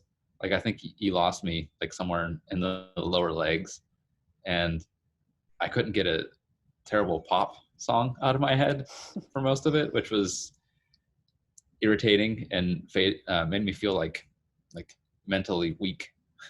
Yeah. Well, let me ask you a question. What were you expecting to happen with the body scan? Well, I guess I was hoping to kind of lay there and relax. I didn't expect it to be so hard just to kind of follow along. Yeah. Yeah. And when you didn't feel relaxed, you got frustrated. Yeah. I mean, isn't meditation supposed to be relaxing? Yeah. I mean, it can be relaxing, but it's not that way all the time. So remember in module 1 when we talked about the attitudinal foundations and I mentioned the challenges that can sometimes arise when we bring striving into the process? Yeah, I think so. I'd have to take a look at my notes. But. Well, the gist of what I said was, when we come into our meditation with an agenda, in this case, relaxation, it can be a real setup for frustration if we don't achieve that goal. So, if we sit down for a meditation determined to come away feeling relaxed, the moment that we experience anything other than that, judgments arise, we feel disappointed, we wonder why we're practicing, we worry we're a bad meditator. Yeah, yep, definitely. All those things crossed my mind. Yeah, I'm really glad you brought this up because I'm guessing that if I could take a poll right now, a few of our viewers at home had a similar experience. It's a really common reaction when we're first starting out. Most of us are really conditioned to push ourselves and, we're oriented towards goal achievement. But it's important to keep in mind that in our formal practice, there really aren't any goals. All we have to do is be present for and open to whatever arises in our experience, and then to try and hold it all, without any kind of judgment. Yeah. Can I ask you a question? Yeah, absolutely. What about falling asleep during meditation? I did the body scan lying down in my bed, and in retrospect, that probably wasn't a good idea. And I'm pretty sure, at least at some point, I fell asleep, and I'm guessing that's bad. No, yeah, I mean that's a great question, and it's one I hear quite a lot. So, sleep's it's a pretty interesting phenomenon. On one hand, the sensations of falling asleep are experiences to be explored. That floaty kind of out of the body feeling, it does count as part of what arises when we meditate. Now, we do want to strike a balance of paying attention to those sensations and just giving ourselves over to them. And it's not surprising how, with how busy most of us are, that when we finally get a chance to sit down and practice stillness, like our bodies just take that as a sign to rest. So falling asleep might be your body's way of telling you that you need more recovery time. Okay. I guess that makes sense. Yeah, but then sleep can also be kind of a checkout. It's like a way of not dealing. So assuming that you keep trying this practice, you might notice if there's a particular part of your body or maybe a certain emotional experience that you have that results in you falling asleep. And because that could just be you not wanting to deal with whatever's arising. Okay. Yeah. I'll try to pay attention to that. Yeah. Okay. Anything else with the body scan? No, not specifically. Well, I did notice that the way that guided meditation referred to thinking was different than what was expected. I like learning about accepting the thoughts coming in during meditation and acknowledging them and then letting them go. And from my previous conception of meditation, those thoughts were more like the enemy. Yeah, yeah, I really appreciate that about mindfulness as well. There's a real ease about this practice in some ways. It's like learning to let thoughts come and go without trying to stop or control them. It's helpful because the brain's not going to stop doing what it was built to do. Yeah, that's nice. Yeah. Okay, so do you want to move on to the next practice? Yeah, let's see. For my informal practice this week, I chose to focus on shaving. I know it doesn't look like I do, but I still do. And a lot of the time when I'm shaving, I'll be listening to music or thinking about breakfast or work. And then while trying to be more mindful, I realized just how intense that whole experience is, just from the menthol smell of the shaving cream to just kind of focusing on the fact that I'm holding a sharp implement like up to my throat and slicing away tiny hairs and sometimes skin, the juxtaposition of the cooling sensation and that the shaving gel brings, and then like the heat from like razor burn. It's very intense. And then when it was all said and done, I realized that is something that I should probably be paying attention to, given that I'm putting a razor next to my carotid artery. So Yeah, that does seem worth your attention. Yeah. So, and you did this practice daily? Any reminders or sticky notes this week? well, yeah, I used notes again. I would forget if I didn't. Yeah, that's no problem. We need those reminders, again, when we're trying to build new habits. So any other reflections or insights that came from your mindful shaving experience? Not so much from shaving directly. I guess I just noticed that I felt a little bit more centered throughout the week. And it was just kind of a nice start to the day with something easy, where all I had to do was focus on the task at hand. It kind of felt like that translated then to later parts of the day, like walking into work. I just tried to just walk into work, not try to do 3 different things at once. Yeah. Wow. So noticing a more generalized sense of awareness throughout the day. That's great. Yeah, I mean, it wasn't all the time, but I definitely found myself like taking it and thinking it in about it more. Yeah. So good. That's a great step.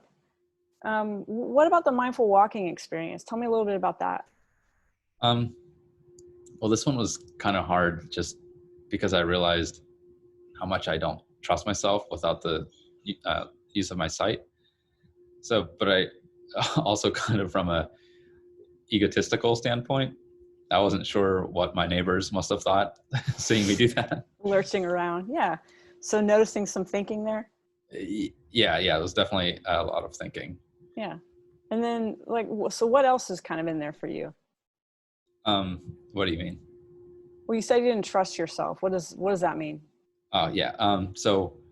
Well, when I closed my eyes, it was pretty unstable. Like it was hard to balance, and my movements weren't really fluid at all. And I kept thinking about how stupid I must have looked, and it was just frustrating to think how hard it was just to walk. I know, it's so hard, isn't it? I mean, when you close your eyes, yeah. So how'd you hold space for yourself when you felt frustrated or worried? How'd you greet those emotions? Oh, frankly, I was pissed. I tried to focus more, to control my moments so that I wouldn't fall or stumble. But eventually I just opened my eyes because I couldn't stand the thought of people seeing me, like you said, lurching around like that. Yeah. That sounds hard. It sounds like you're pretty hard on yourself. Well, I guess, but shouldn't I be able to walk with my eyes closed at this point in my life, right? But Anyway, I will say that walking mindfully will probably help my jogging form in the long run. Oh, yeah? How so? Well, apparently I have a subtalar aversion that my chiropractor cousin recently pointed out, which I walk a little funny. Um, but during this time, I was really able to focus on like the ideal like heel toe action, which I hope will translate to when I'm running. Yeah. Oh, that's interesting. So, what was it like to pay such deep attention to your feet? Um, I felt like I learned a lot. Like hopefully I made some corrections that will help my gait. Yeah, the striving mind. It never rests. Word. I guess it doesn't. Other than that, I felt kind of anxious, like I was going to misstep or run into someone's car. As that came and went, I felt myself thinking of like the day's troubles, how I could have handled them differently, or things like that. Yeah. Yeah, so noticing the wandering mind, but then also noticing coming back to the body. Yeah. That's great. Yeah, so every time you tune into those really subtle cues associated with the attention, you build your capacity for awareness. You strengthen the pathway to coming back to presence. Hmm. Yeah. Well, so the more I notice my directions and bring my attention back, the better I can notice my lack of attention. Yeah, and the more you train your mind to orient towards the present. Yes. Okay. Oh, and I also liked hearing the birds. Yeah, yeah, good one. Yeah, I love to hear the birds chirp. It's so lovely to notice that. Anything Um, else? yeah. Eventually, I thought about how difficult this simple act is, like how much effort I had to put into even taking 5 steps. So, uh, and I had to almost tell my mind to pick my foot up, how to place it, and how I do this thousands of times a day without even thinking about it. Yeah, I know. Walking's hard, right? It's a miracle we figure it out. I was thinking about that when you were being so harsh with yourself earlier. It's good for us to celebrate the abilities of our body, even when it can't do all the things we want it to. If it's going to be our vehicle while we're here on earth, why not be friendly towards it, Yeah, I guess so. Well, this was great stuff, Seth. I'm sure our viewers at home are really appreciating hearing about how you're making sense of these practices. And, I want to say thanks, especially for being honest about some of the more challenging components and for talking about how hard it was for you to remain focused at different points. Well, sure. Like I said earlier, that's not at all unusual. And it certainly doesn't mean you're a bad meditator. Thinking it's just what the brain was built to do. It's good to know. Yeah. But I'm also glad that you're starting to see what happens when we open ourselves more fully to the felt sense experiences of the body. The more we can be focused on what's happening for us in the body, the more grounded, plugged in, and present we can be overall. Well, good. That's what I want. Yeah. All right. Well, thanks again. And I'll look forward to hearing about how those week 3 challenges go for you soon. Take care. You too. Bye-bye. Congratulations, you're almost to the halfway point of the course. You should be excited about the way you've committed yourself to the practices associated with modules 1 and 2. I hope you've had at least a few personal experiences that have shown you the potential that mindfulness has to enhance your life. But if for some reason you haven't tried any of the activity challenges or listened to any of the guided meditations that we've included, I strongly encourage you to begin to do so. I think it's really easy to fall into the trap of intellectualizing this material. There's some really interesting concepts and principles associated with it. But if what you're doing is thinking about mindfulness rather than practicing it, your relationship to mindfulness won't be a deep one, and you'll miss out on the many gifts that it can bring to your life. It can definitely be hard at first, both to find the time and to give yourself permission to spend time in this way. But I promise the work you put in, the discipline this practice requires of us, and the sacrifices that you might have to make to find time for it, they're truly worthwhile. In the last module, we focused on the mind-body connection, and you were given some exercises designed to help you focus on and get to know your body a little bit. And as you now know, mindfulness of the body is the first foundation of mindfulness because our bodies are so integral to all of experience.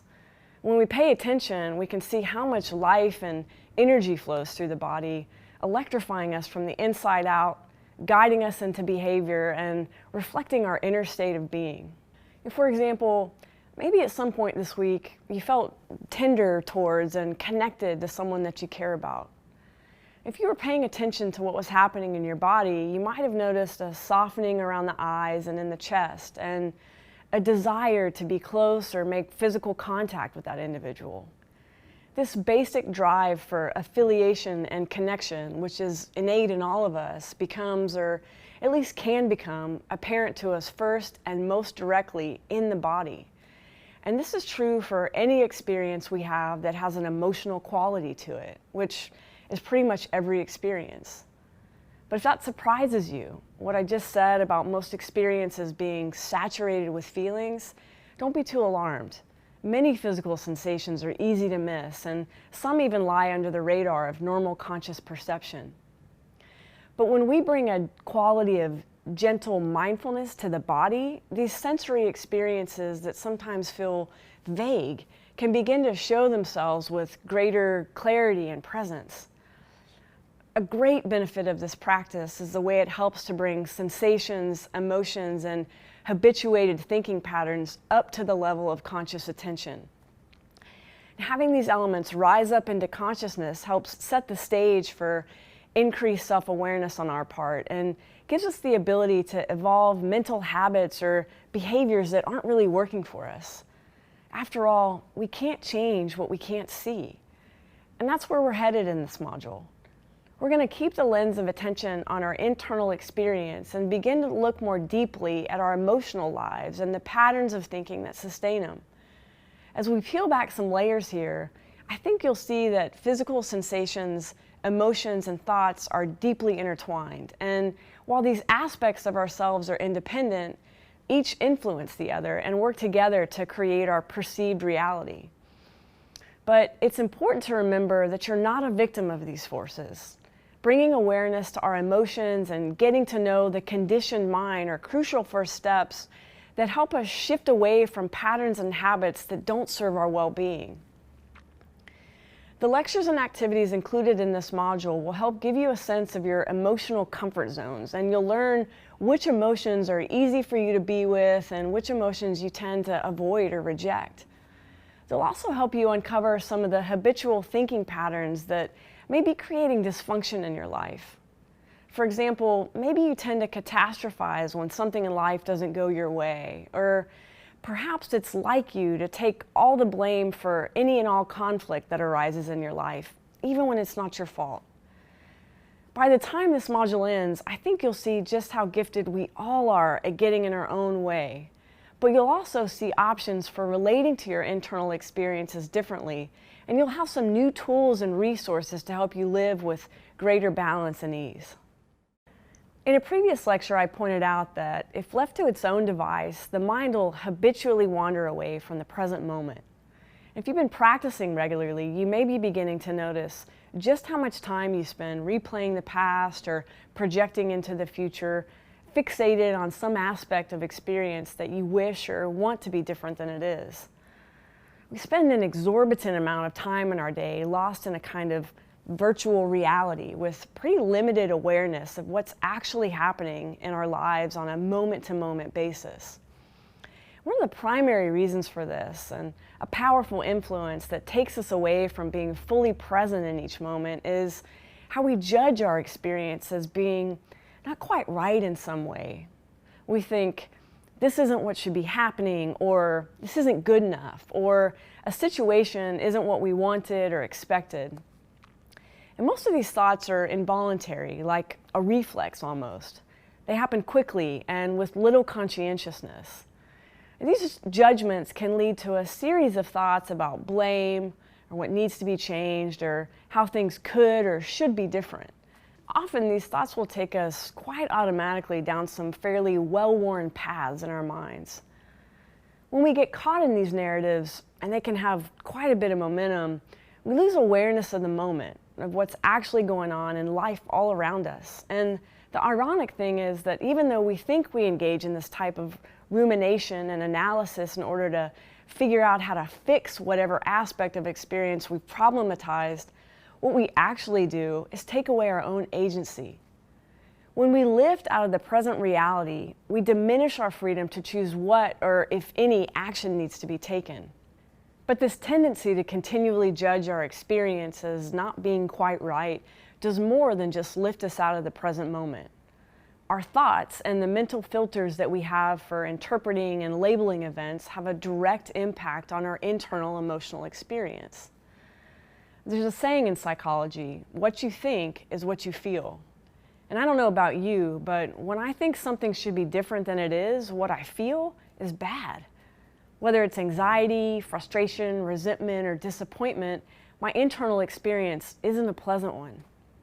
And there's a circular relationship that exists between what you think and how you feel. Negative thinking fuels negative emotion, which fuels negative thinking, and so on. And if you find this hard to imagine, try this exercise. Imagine yourself walking home or to your car one dark evening. You're alone, lost in thought about your day, and just wondering what you're going to have for dinner. Suddenly, your thoughts are disturbed by a quiet rustling noise in the bushes. What is it? Option number one, your thought is, well, it's a small animal. What's the effect on your emotions? What does this thought cause you to do? Not much. Okay, it's an animal. I wonder what kind. You can relax and carry on walking to your car. What did you decide to have for dinner again? But what about option two? What if your thought was, maybe it's a robber? How does that affect your emotions, and what would you do differently? Okay, so this is probably making you feel something quite different. You may feel tense, anxious, or fearful. You might experience sensations in your body. Your hands sweat, or your heart beats faster, your breath quickens. And what do? Maybe you walk a little faster, or look for somewhere to run, or see if anybody's around to help. There's quite a difference between these two mental paths, right? And this simple example shows us how just a thought, not a fact, a thought, changes how we feel and what we do. The link between our thoughts, our emotions, and our behaviors was first highlighted by an American psychiatrist named Dr. Aaron Beck. And in his clinical practice, Beck worked with individuals with depression, and he noticed that negative thinking was a core aspect of depression. He proposed that negative thinking made people feel depressed, and that feeling depressed fueled negative thinking, and that the combination of both of those things made it hard to actually recover from depression. I mentioned a minute ago that our automatic thoughts can take us down some well-worn paths in the mind. And this is due in large part to the fact that in the brain, immaterial experiences like having a thought leave material and enduring traces behind. When we think about something, various components of the brain are activated, including nerve cells or neurons. And those neurons fire and then send impulses to other neurons, causing them to move into action as well. To quote psychologist Donald Hebb, neurons that fire together eventually wire together. This expression describes how pathways in the brain are formed and reinforced through repetition. The more the brain produces a thought or performs a certain task, the stronger their neural network becomes, making the process more efficient each successive time. Every time you engage in a particular line of thinking, you're strengthening the neural circuits that support it. So if your mind's running themes of threat, personalization, and defeat, those neurons are firing and wiring together, making it easier and easier for those themes and their associated emotions to pop up whenever you have an experience. When people are depressed, the themes of rumination are typically about being inadequate or worthless. The repetition and feelings of inadequacy raise anxiety, and anxiety interferes with solving the problem, and then depression deepens. But this psychiatrist, Dr. Beck, proposed that because the relationships between thoughts, feelings, and behaviors was interlinked, changing just one of those parts would have an effect on any of the others. The first focus is often on thoughts, images, beliefs, and attitudes, or a person's cognitive processes and how these processes relate to the way a person behaves. As you've just seen from our recent activity, it's not life events in and of themselves that are so upsetting to us, it's the meaning that we give them that causes us emotional upheaval. Disrupting our cognitive processes can seem intimidating. Believe me, I've been there. But it's possible to transform ways of thinking that just don't serve our lives. Included with this module is a worksheet about common thinking styles or common cognitive distortions that cause us to perceive our reality inaccurately. Typically, these cognitive distortions reinforce negative thinking and negative emotion, and they end up making us feel bad or inadequate. This worksheet will help you get a sense of any unhelpful mental habits that you might have, and will help you know what to look for as you begin to monitor the self-defeating ways in which you respond to situations. The second step is to catch ourselves in action, and this is really where our mindfulness practice steps in. Even though thoughts can feel extremely powerful, in reality they're just simply activities of the mind. When we fuse to a particular line of thinking or take thoughts as literal truth, we can end up walking down a very dangerous path. Our mindfulness practice teaches us to become observers of the mind, which gives us a little distance from our thoughts. This helps us see them for what they are and gives us a chance to ask ourselves, is this current line of thinking helpful or unhelpful? If they're effective, go with them. But when they're ineffective, let them go their own way. If we start to make a habit of regularly pausing and asking ourselves what's really going on right now, and then tuning in and listening to the answer, we can begin to recognize the patterns of thinking that just don't serve us and adjust them accordingly. Mindfulness practices have become internationally popular in the past 2 decades, but their roots reach 2,500 years into the past.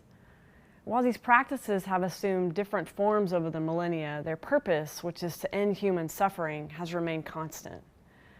The current wave of mindfulness therapies, coaching, and behavior change programs in the West primarily owe their existence to a mindfulness-based stress reduction program.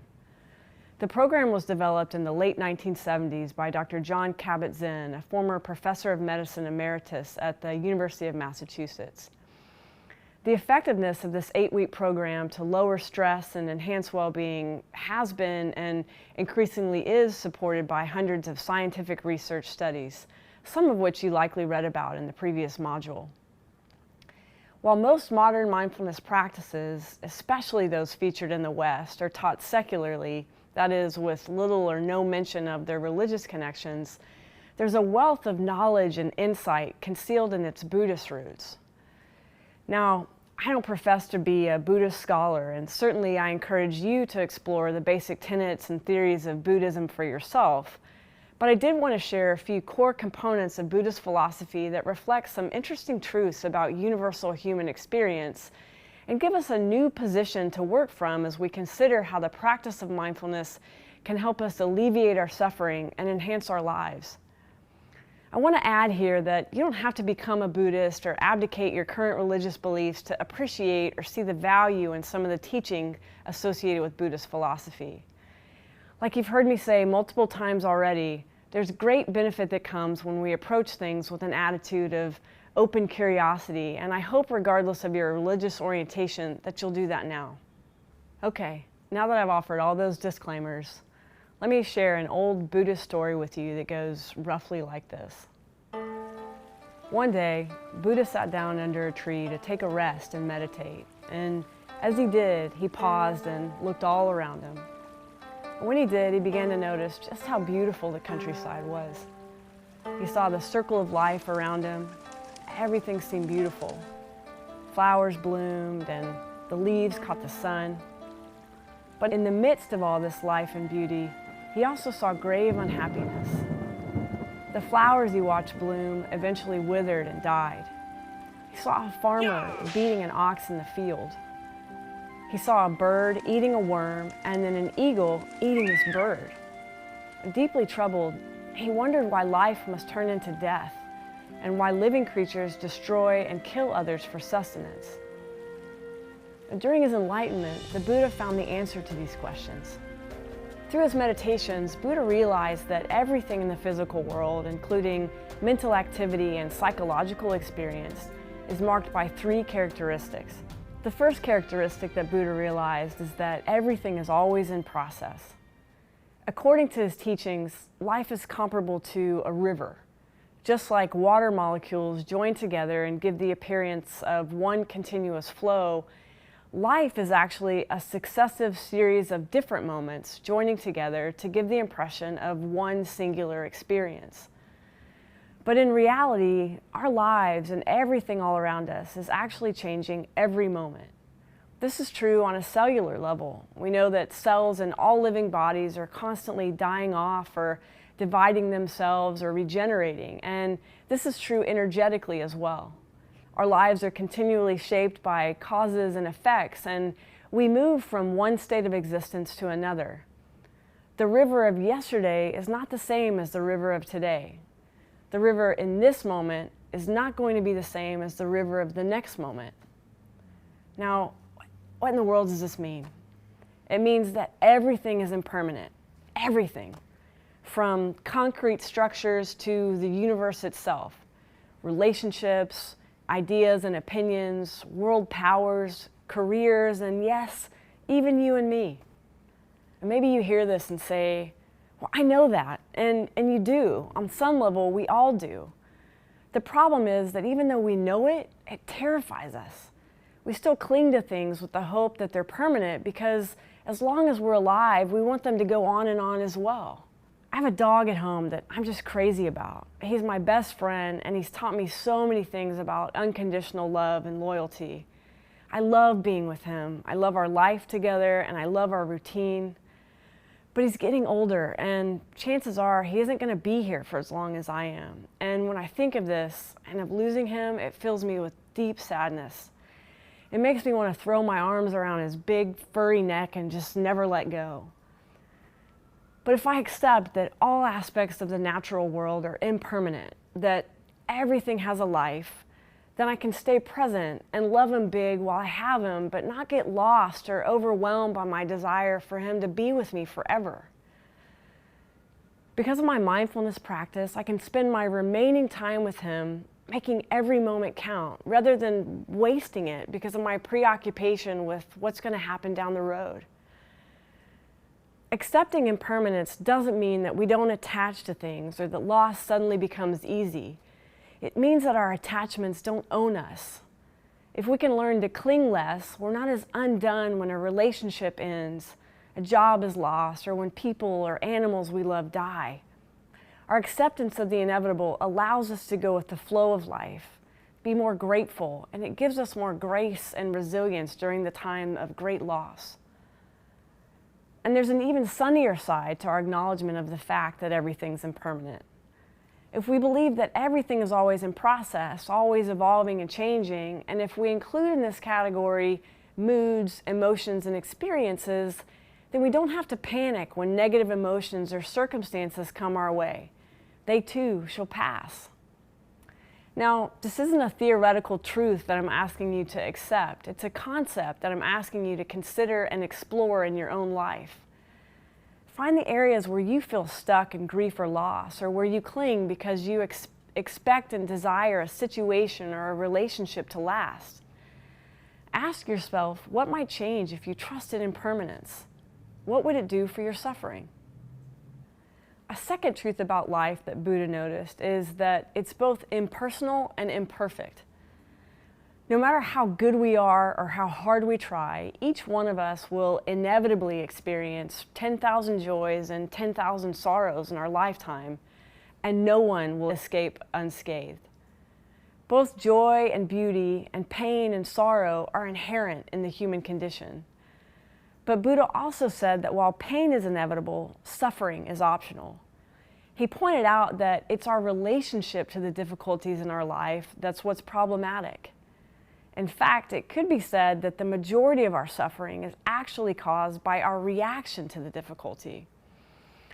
Now, most of us have a normal and healthy drive to be safe and happy and avoid danger, pain, and unpleasantness. This inclination is programmed in our DNA and integral to our survival. There's nothing wrong with generally trying to avoid pain and things that are unpleasant. The difficulty arises when we encounter one of those inevitable 10,000 sorrows that we can't escape, but we choose unskillful means to try. Let me give you an example. You're bopping along in life when, lo and behold, you encounter something difficult. Let's say you were hoping to get a promotion at work, but it didn't work out for you. So you have the disappointment that comes with that, a natural response to a dissatisfying situation. But then you have your reaction to this disappointment. You don't like feeling disappointed. You want the hurt to go away. Maybe you tell yourself the decision wasn't fair, or that you're stupid or not good enough, that you never should have expected to be promoted in the first place. All stories that deepen your sadness. Your reaction to this is to withdraw at work, seek comfort through food, binge watch your favorite TV show to get your mind off the situation. Before long, you gain 10 pounds, feel isolated and lonesome. Instead of understanding that disappointment is part of life, what you've done is attempt to resist it and to push it away. And what we see here is that the strategies that we have for resisting emotional pain can be as problematic as the original difficulty. Adding struggle to challenge creates suffering. Our mindfulness practice teaches us to pause in the midst of pain, to sit with it and observe the feelings. This isn't to say that you allow it to overwhelm you, but being aware of our feelings and making wise choices for expressing them or offering ourselves compassion in their midst enables them to discharge. Remember, emotions are as susceptible to the laws of physics as anything else. They're also impermanent. If we let them be, they'll go away on their own, and we don't have to gain 10 pounds in the process. The last universal truth that Buddha pointed out deals with our belief that we're a cohesive and fixed self. Now, this one's kind of a toughie, so bear with me. Instead of strongly attaching to our egoic self, Buddha asks that we consider the possibility that, in fact, we aren't a permanent, autonomous being, but a work in progress, and that much of who we are is influenced by context, time, our environment, and those around us. Remember, everything about you is in constant flux, from the trillions of cells that make up your body to the multitude of processes that create thoughts, emotions, reactions, opinions, and beliefs. And why does this matter? Well, the Buddha taught that suffering arises out of feeling separate, and that a strong attachment to self produces harmful thoughts of me and mine, selfish desire, craving, attachment, hatred, conceit, pride, and other problems. To the degree that we identify as an individual fixed self, we give rise to an intense sense of separation. Tara Brach, a meditation teacher and psychologist that I've mentioned in previous videos, wrote a wonderful book called Radical Acceptance. And in it, she articulates how living inside of a contracted and isolated self amplifies feelings of vulnerability and fear, grasping and aversion. When inevitable pain arises, we take it personally. We're diagnosed with a disease or go through a divorce, and we perceive that we're the cause of unpleasantness, we're deficient in some way, or that we're the weak and vulnerable victim, still deficient. If we believe that everything that happens to us is a reflection of us, when something seems wrong, we come to the only conclusion that seems possible. The source of what's wrong must be me. Ouch. Our desperate efforts to enhance and protect this fragile self has resulted in disastrous consequences. In our attempts to dominate the natural world, we've separated ourselves from the earth. In our efforts to prove and defend ourselves and have power over, we've separated ourselves from each other. Managing life from our mental control towers, we've separated ourselves from our bodies and our hearts. Our most fundamental sense of well-being is derived from the conscious experience of belonging. When we let go of the idea that we're a separate entity unto ourselves, we feel part of the whole, connected to our bodies, each other, and the earth. There's a sense of inherent rightness, of being wakeful and filled with gratitude, and our suffering abates. As Einstein once said, a human being is part of the whole, called by us universe, a part limited in time and space.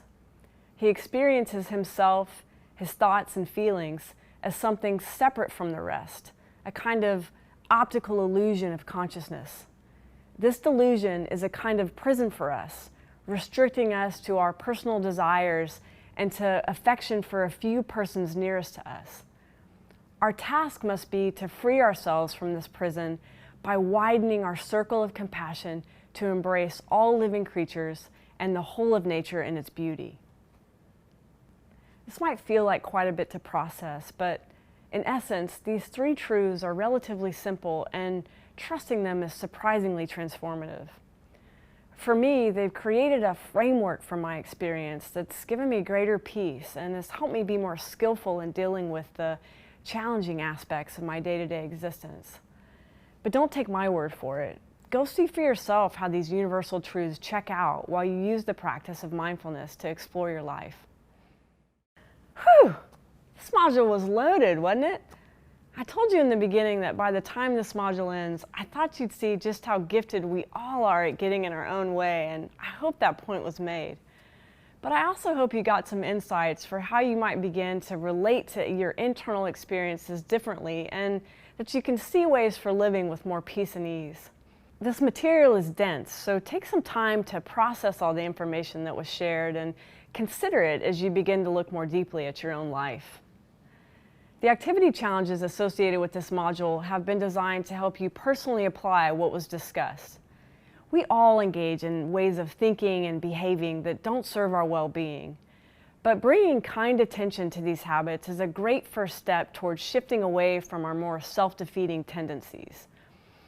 It's like wanting to rearrange furniture in a dark room. It's hard to know where to begin until you turn on the light.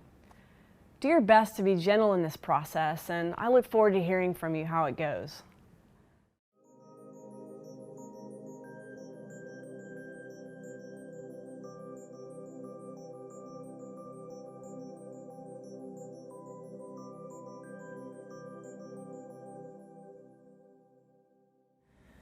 Preparing now to move into a 10-minute sitting meditation by taking a seat either on a chair or cushion.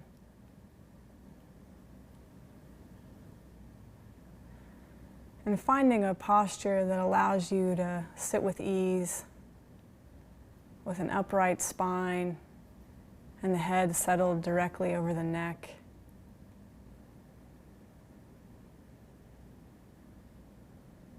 A posture that, for you, supports your sense of being relaxed but alert, and allowing the body to settle in, to sink down.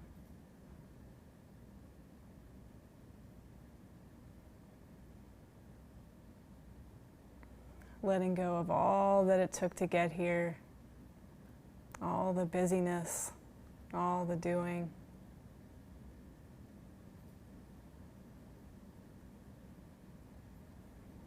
Letting go and fully arriving just as you are.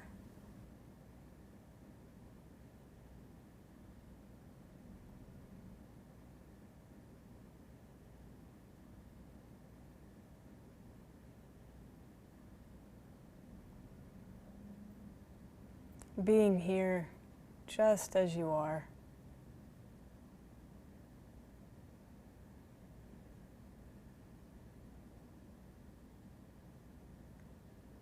Bringing your attention to the next inhale,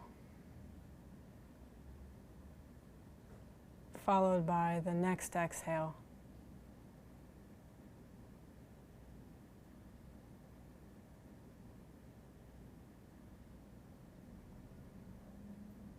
Letting go.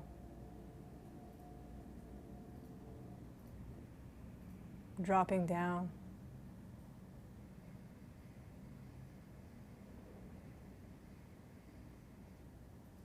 Breathing in.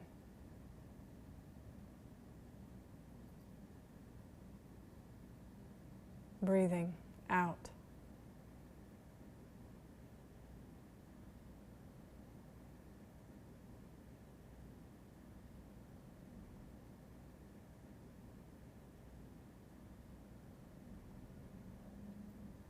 noticing the breath as it flows into and out of your body. Feeling the rise of each inhale.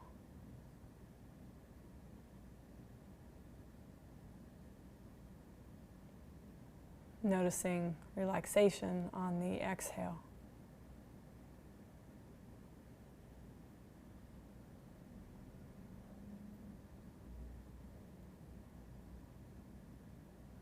Allowing the breath to be just as it is.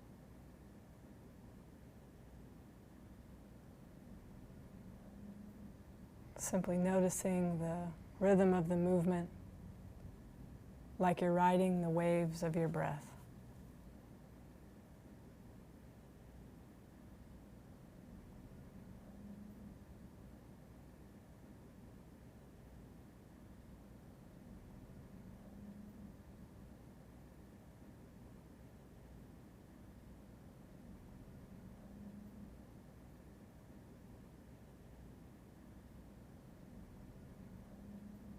Being present for each moment,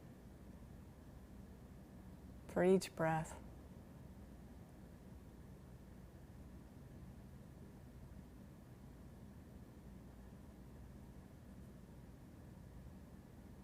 For this inhale.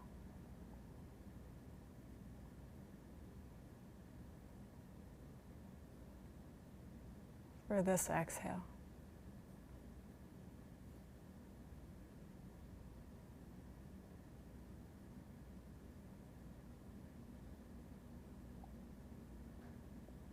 Nothing to do but simply be with your breath.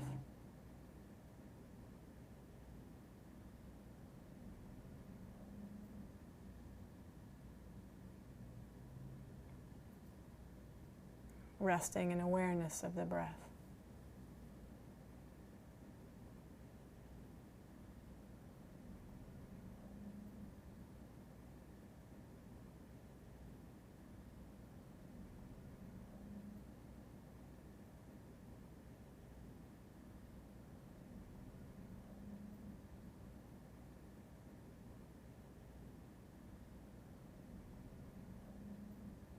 And you might find from time to time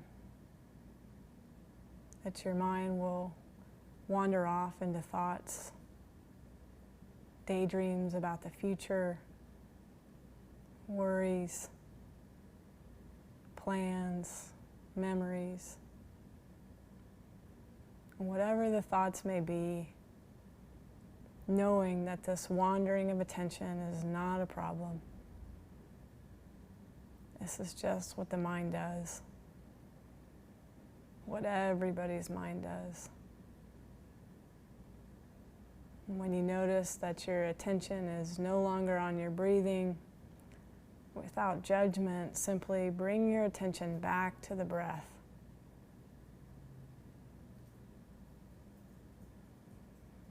Keep riding the waves of the breath.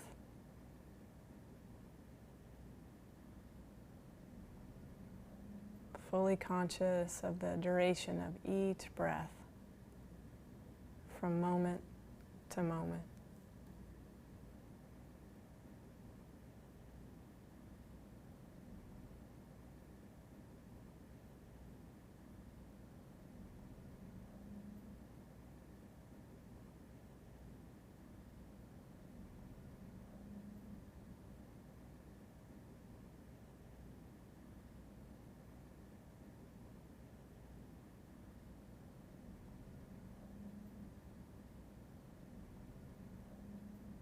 Just keeping your attention on the breath, wherever the breath is the most noticeable to you.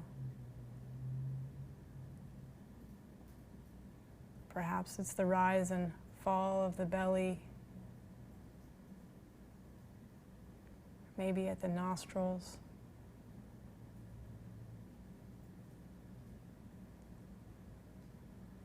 Wherever you're following it. Breath by breath, moment by moment,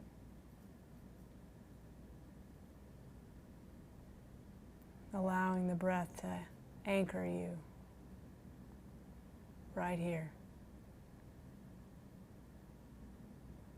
right now.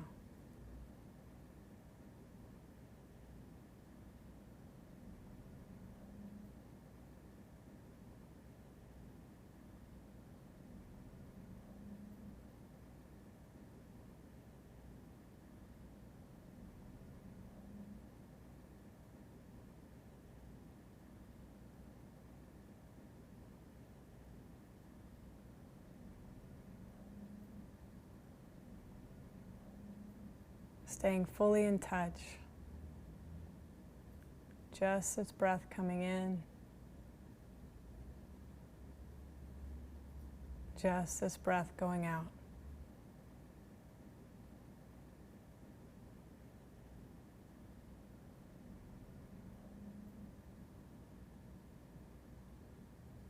Using the breath as an anchor to keep your attention right here in the present moment.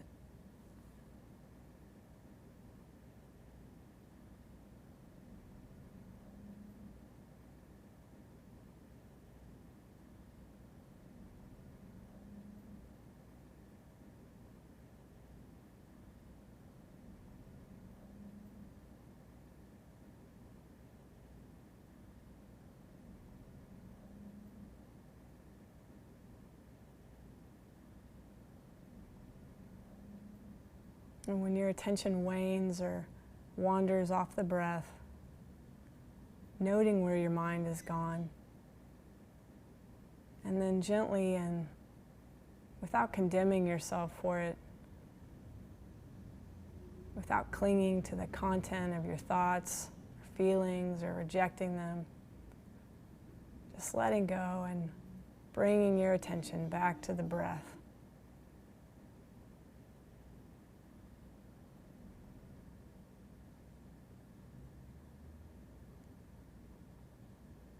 Over and over again, knowing that each time you notice you've wandered, there's also a chance to begin again.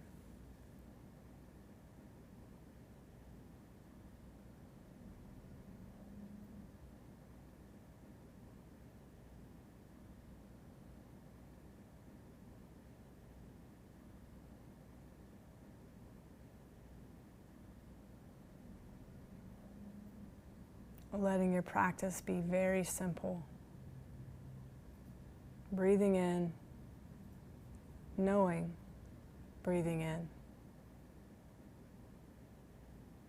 Breathing out, knowing, breathing out.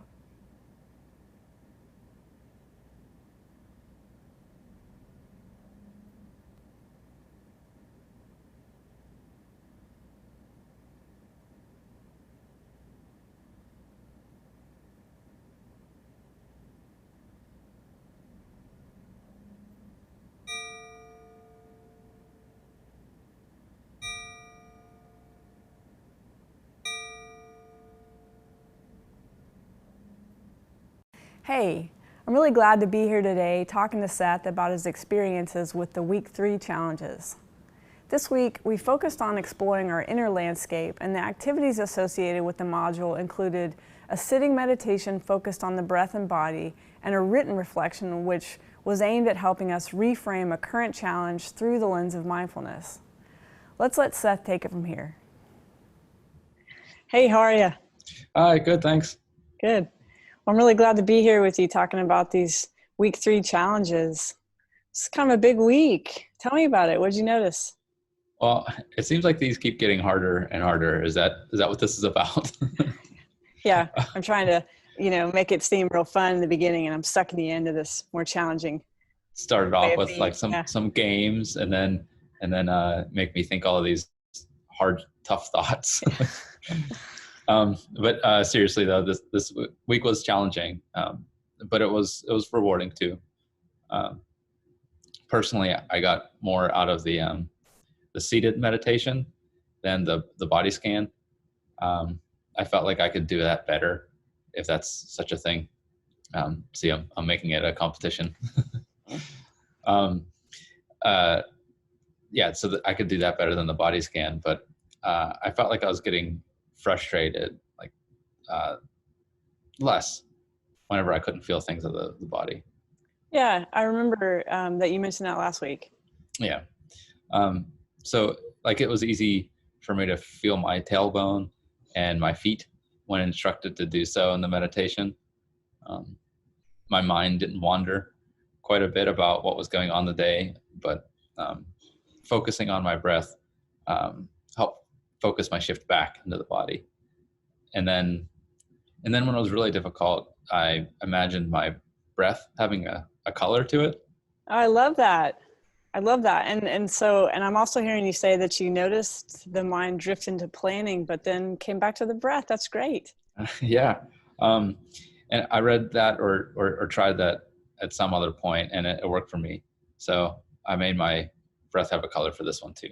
Yeah, great. Well, it sounds like it helped you focus a little bit differently. It did. Anything else from the sitting meditation? Not really. Just that it felt good just to kind of be for a minute. It was weirdly hard, but relaxing overall. Can you say more about it being hard? Yeah, well, it was hard to only focus on my breath. My mind wandered a lot, and then for what felt like long periods of time. But from time to time, you did notice that you weren't still focusing on the breath. Yeah. Well, so there you go. That's the practice. We notice the wandering mind and we come back. And the more we do it, the more we notice it. And, and then we can start to see that we have a choice on what we focus on. And so what about the reflection? How'd that go? Well, I had a bit of a doozy of a month recently. And my go-to strategy is usually give it a small amount of time to process. And then if that's too tough, I'll use performance enhancers, typically alcohol, whiskey typically, and stuff it down with brown. I recognize that that's not the best approach, but I tend to be a little happy-go-lucky, which is based on my understanding and experience that life is short. So I tend to push away hard to deal with or negative emotions and seek for the lighter, more fun ones. So when negative emotions come up that seem to want to stick around for a little longer than you want them to, you've created some avoidance strategies for coping with them, including, what'd you say, stuffing them down with brown? Yes. Well, you're not alone. We all have ways of dealing with challenging emotions that don't really serve us in the long run. Is there a specific challenge that you want to walk us through? Yeah. So for this week, I had a difficult conversation at work that I chose to reflect on while trying to consider the 7 attitudinal foundations. Yes, thank you. So I had an idea that I thought would be a great solution to a problem that our organization has. And it wasn't nearly as well received as I thought or was hoping for.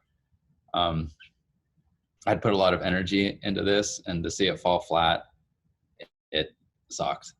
I felt dumb, ashamed, and like I wasted my time and my boss's time.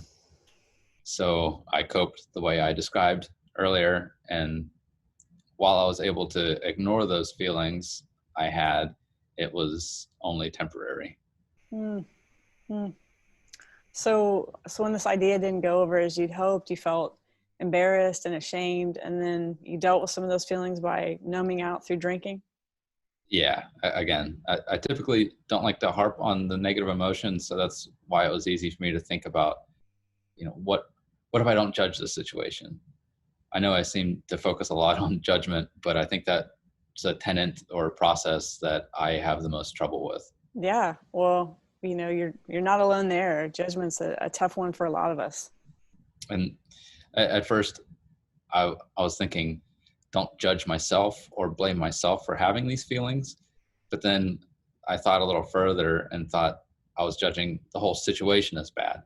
So if I hadn't judged it so harshly or at all, if I could get there, then I probably wouldn't have felt the shame and the feeling of being little or unimportant. The and that sinking feeling between your chest and your stomach. And I probably wouldn't have had the urge to drink then either. So lots of judgment habit loops there. What do you mean? Oops. Well, you mentioned, judging yourself for wasting your boss's time and energy, and then judging yourself for feeling embarrassed and ashamed. And, it sounds like you also have some feelings about drinking to deal with your feelings. Yeah. So I guess, like I said, I struggle with this one. Yeah. So this might sound kind of funny, but how did all that judgment make you feel? Like crap. It made me never want to put an idea on the table again. I felt weak for being embarrassed. That sounds hard. There's a lot of interesting research out there that it explores the benefits of self-compassion. And, there's some exciting data that seems to support that actually when, we hold ourselves with kindness and compassion, when what we're feeling is hurt or shame or anger, we end up bouncing back a lot more quickly, and we feel less fearful, and we're more willing to keep going after the things that we want to accomplish. So I know that runs counter to a lot of cultural messages about how to improve and stay motivated, but in my experience, it actually holds pretty true. Yeah, I can see that. One time someone said something to me along the lines of, when you make a mistakes, you should treat yourself the way you would a small child.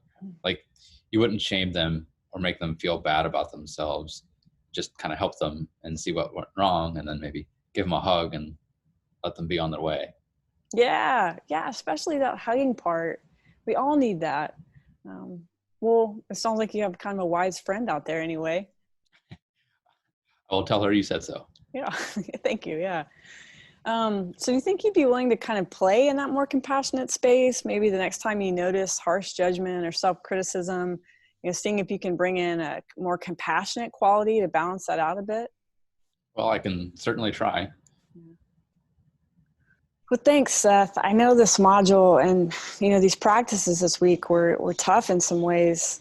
So, I appreciate your willingness to be real and vulnerable about how they went for you. Well, sure. Yeah. It can be really hard to turn towards the more challenging aspects of life when our habit and hardwiring are just screaming at us to run away. But, when we can find the courage to just let it all in, we give ourselves a chance for some really wise investigation. We can start to see ways of thinking or being that just don't serve our well-being. And, that kind of noticing is a really important first step that allows us to shift away from some of our more self-defeating tendencies. And when we can strip back the layers that cover over our innate resilience, what we find is that we're capable of being with so much more than we give ourselves credit for. Yeah, it's pretty hard though. Yeah, it is hard. It is hard. This work's not easy. I warned you about that, but it does help reconnect us to our true nature. And, fundamentally, it reminds us of our goodness. Both of those outcomes are, for me, well worth the effort. So go do next week's work, and we'll see you back here for the next set of activity challenges next week. Okay, look forward to it. All right, thanks. Bye-bye. Yep, bye-bye.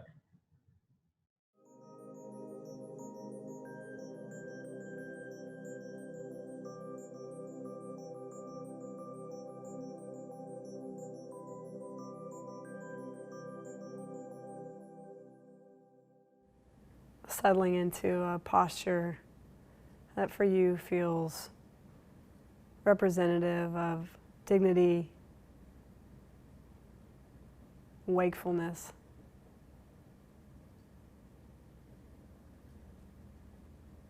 Posture that allows you to be relaxed but alert.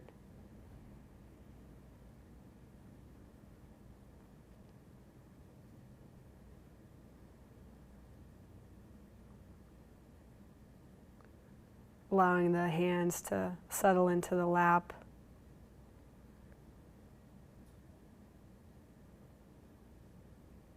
placing both feet flat on the floor.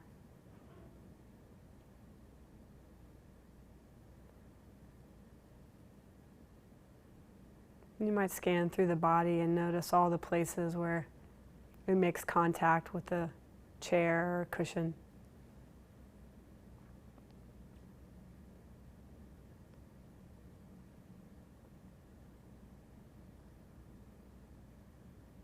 Tuning in to the sensations of the body.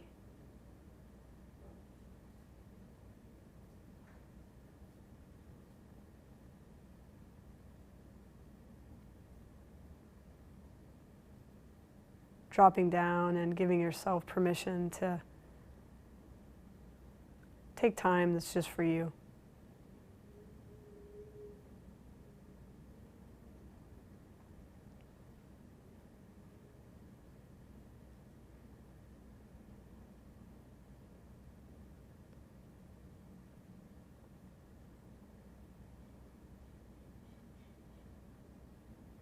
And as you're ready, gathering attention at the breath.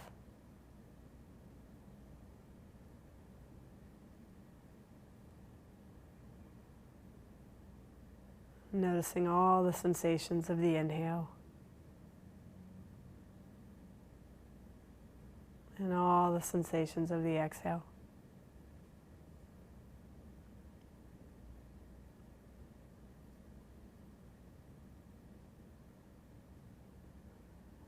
Noticing the breath as if you've never noticed the breath before.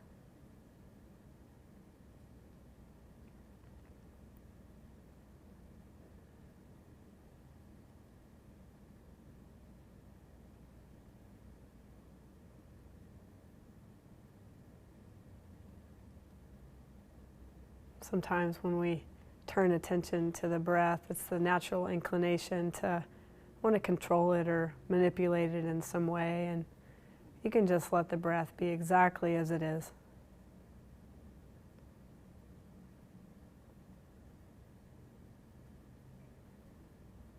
Just noticing the quality of the breath. Is it shallow or deep?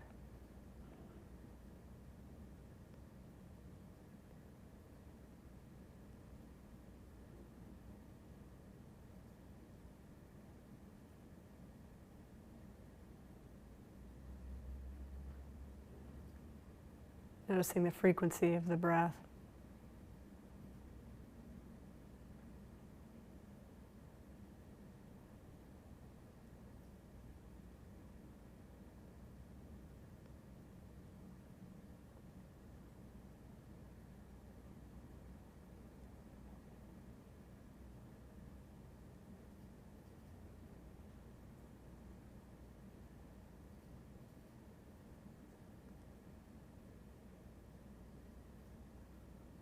Bringing fresh eyes to this familiar act.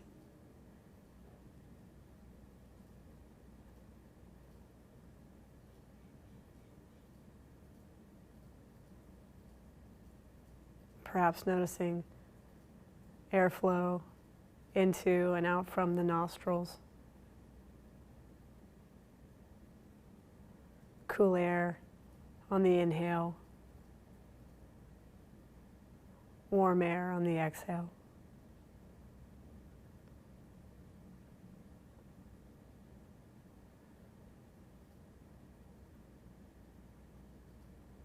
Noticing the way the breath expands the chest and the belly.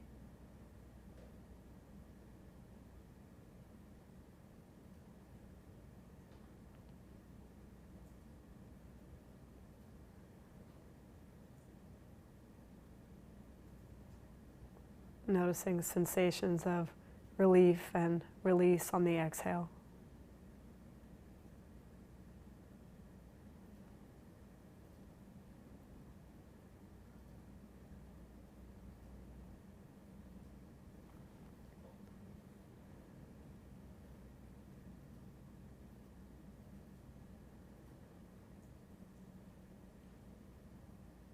And if you notice that you've contracted into thinking or that the mind has left the breath, Just gently coming back to the sensations of the inhale and the sensations of the exhale.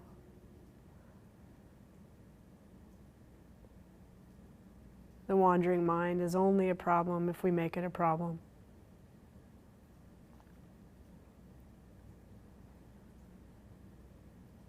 Noticing the wandering mind is what allows us to strengthen this practice of mindfulness.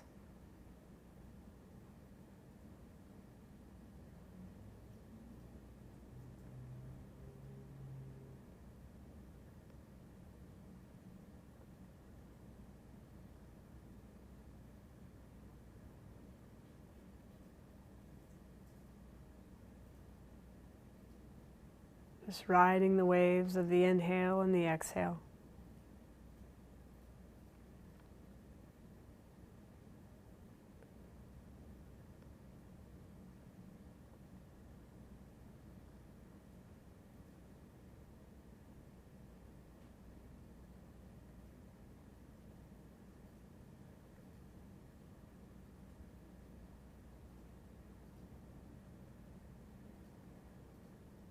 And now seeing if you can expand the lens of awareness to include the whole body, all the sensations of the body.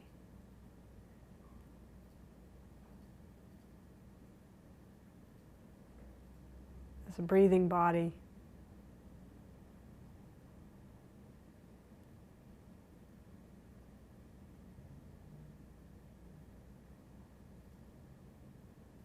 The still body.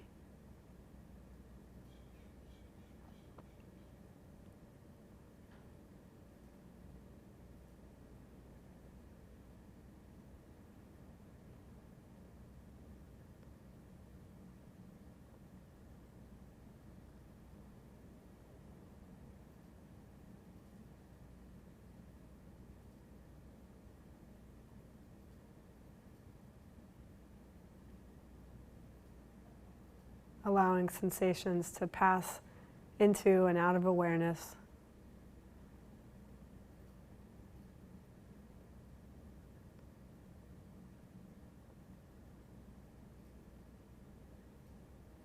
Noticing the tendency to label sensation as pleasant or unpleasant or neutral.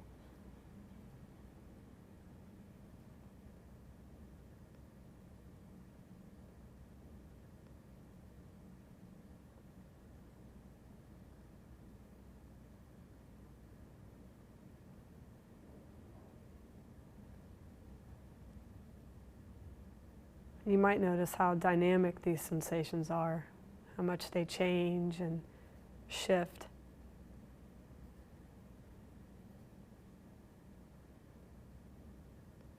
Appear and disappear without any effort on your part.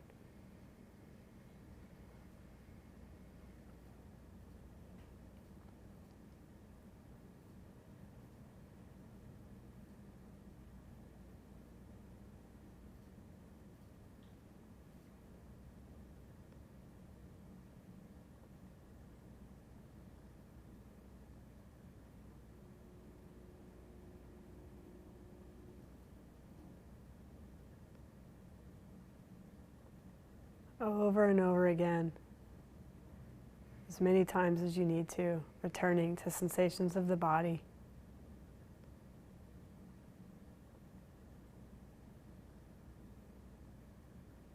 Noticing if you've gone into a mode of planning or daydream, choosing to return.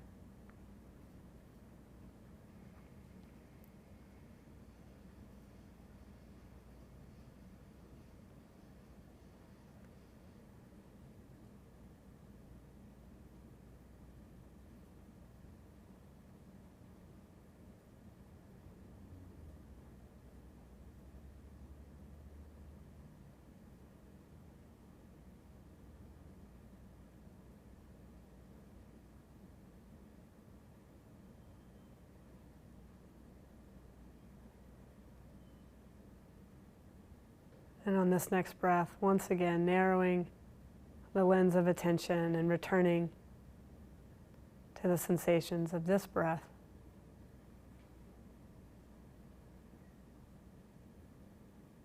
and this breath.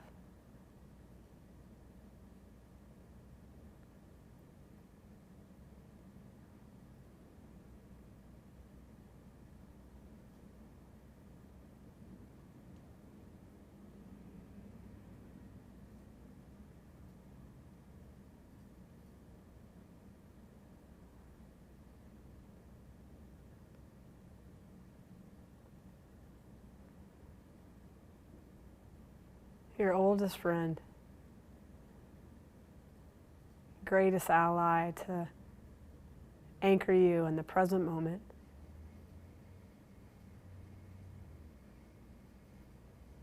Every breath happening in real time.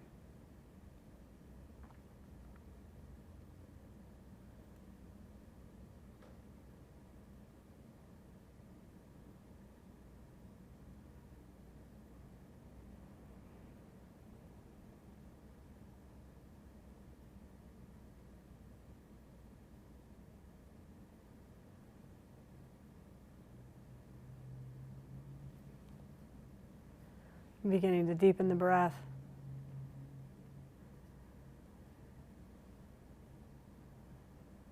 Bringing life back into the body.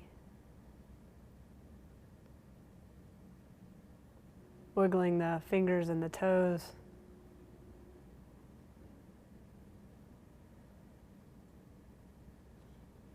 And as you're ready, in your own time, opening the eyes and bringing the whole of the room back into awareness.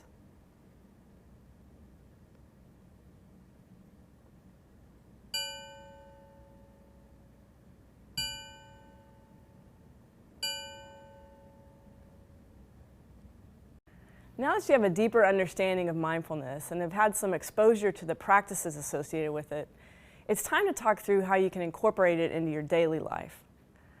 If you've ever tried to shed a troublesome habit or make space in your life for a new healthy habit, you already know that changing behavior of any kind is a self-engineering challenge with few equals.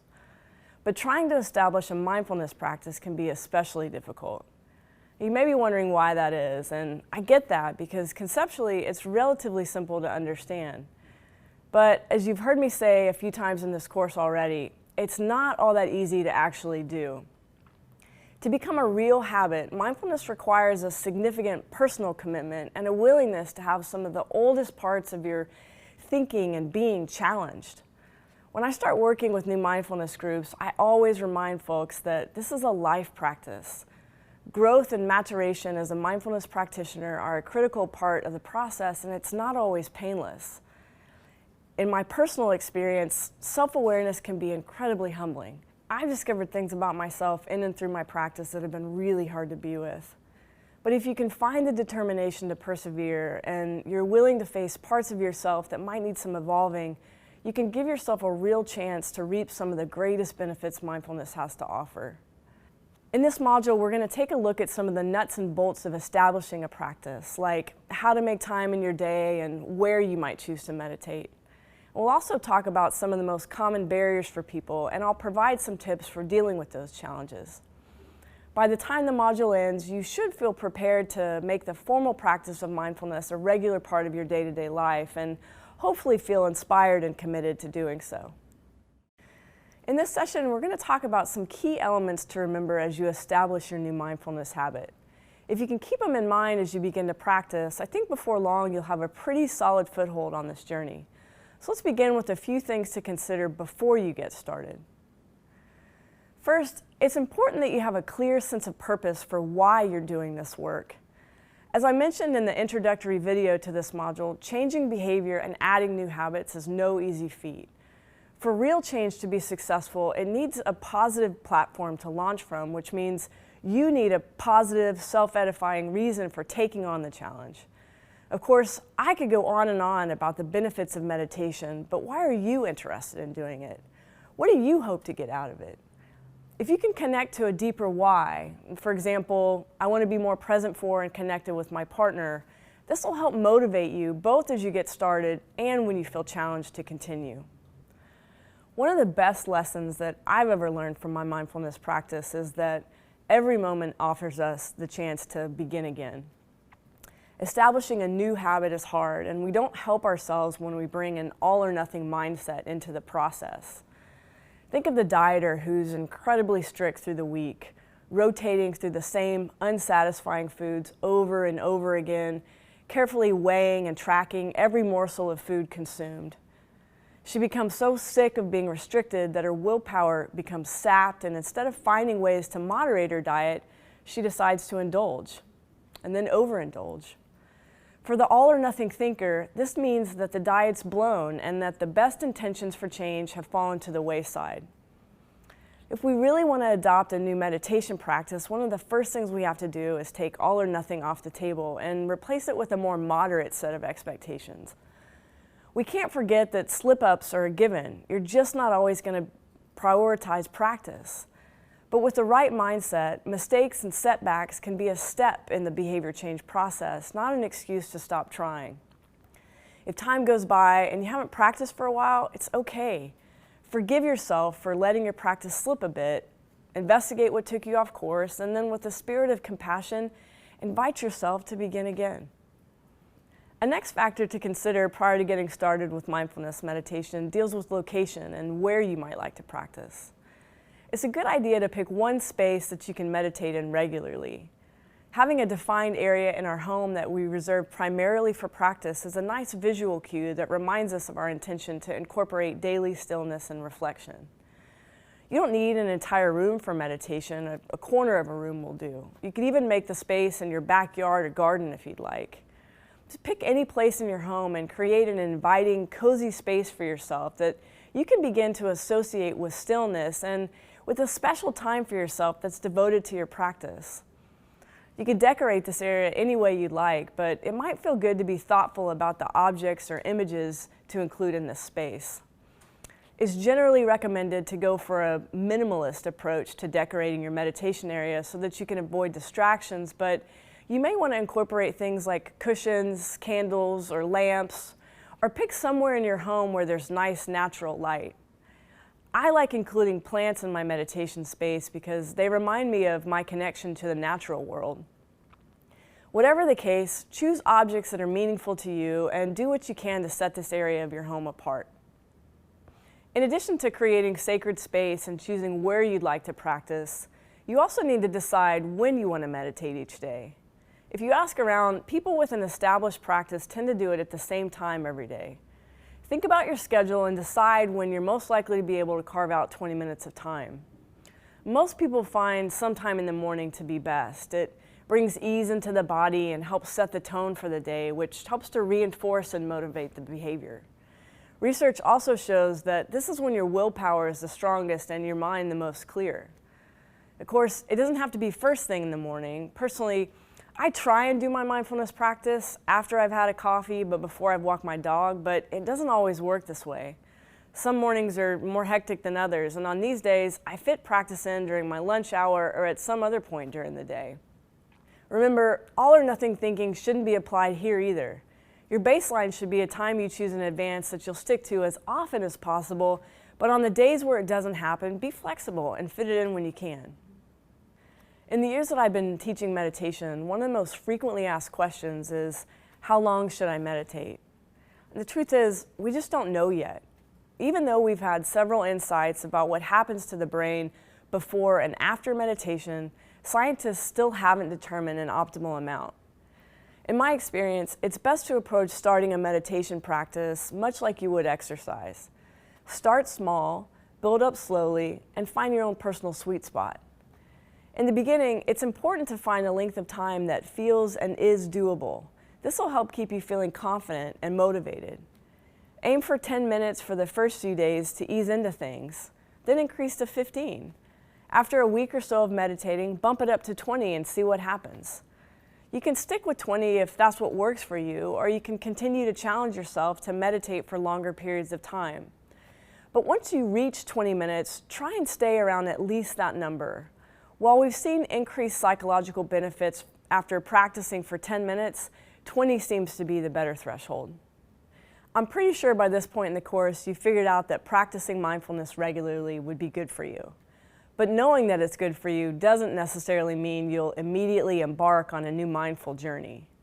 In general, it seems we want to do what we know is good for us, just not right now. This is where identifying a system to hold yourself to a commitment can come in handy. If you're into behavioral economics, you may have heard of these systems as being called commitment devices. For those of you unfamiliar with that term, don't let the use of the word device fool you. There doesn't have to be any type of gadget involved, although there could be. A commitment device is essentially something you put in place in the present to lock you into a certain course of action in the future.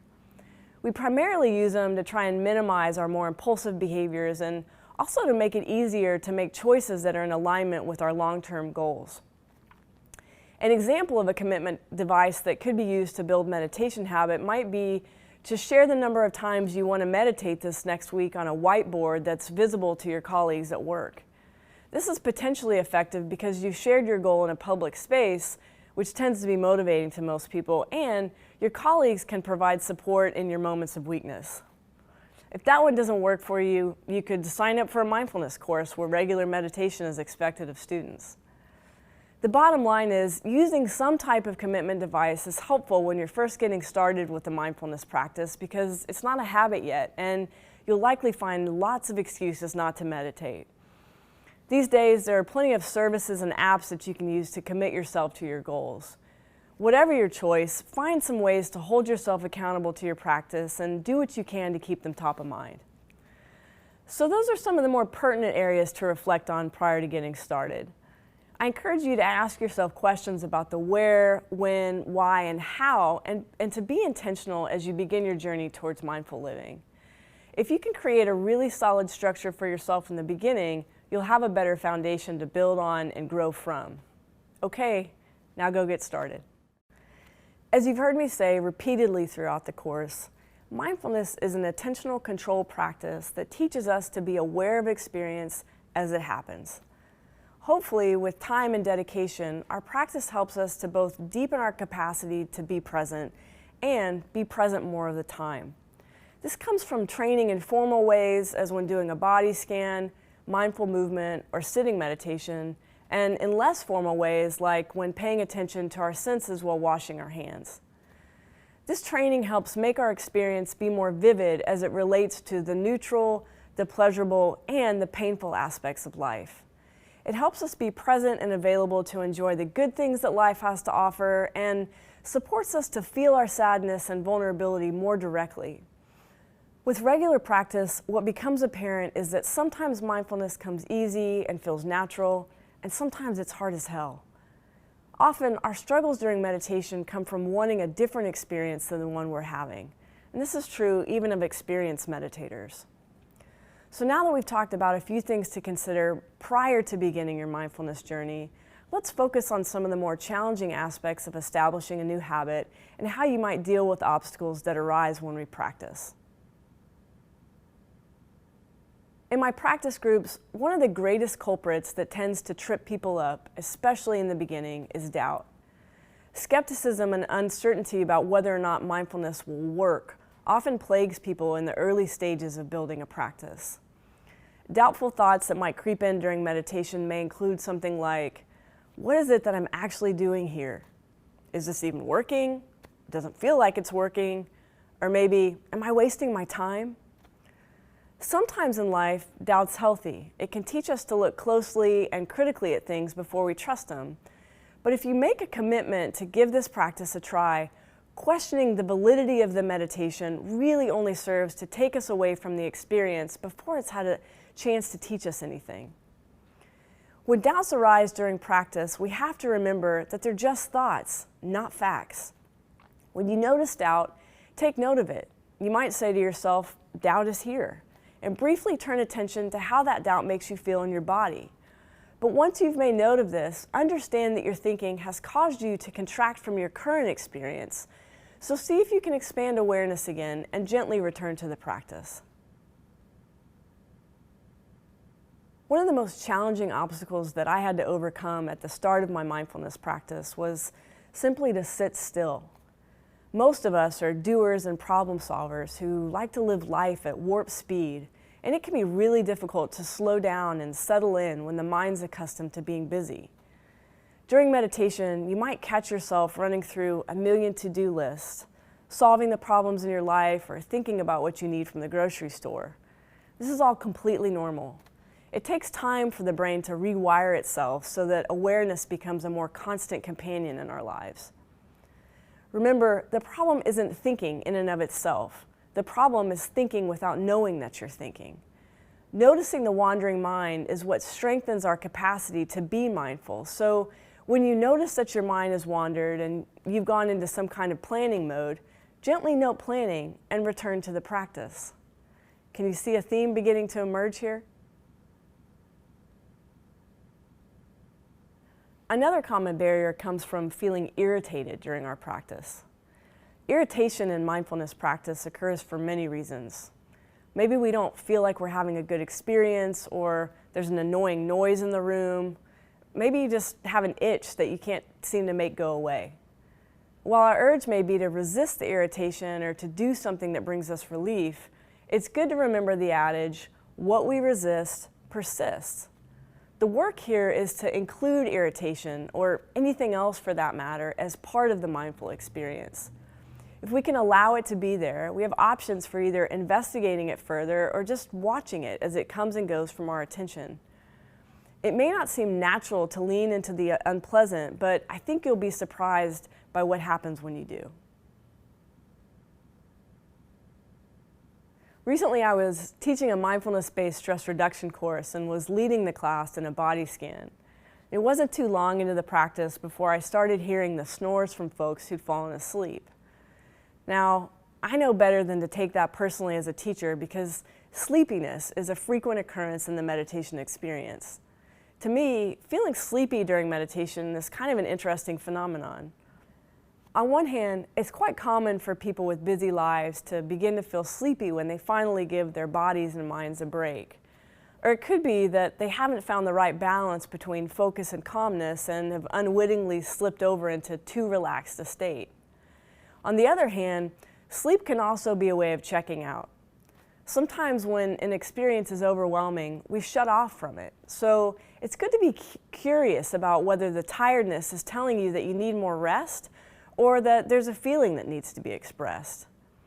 If from time to time you fall asleep when meditating, consider it a little nap that you needed. However, if this is happening more frequently, try sitting in a more upright posture, standing up, having your eyes slightly open, or maybe splashing some water on your face before starting.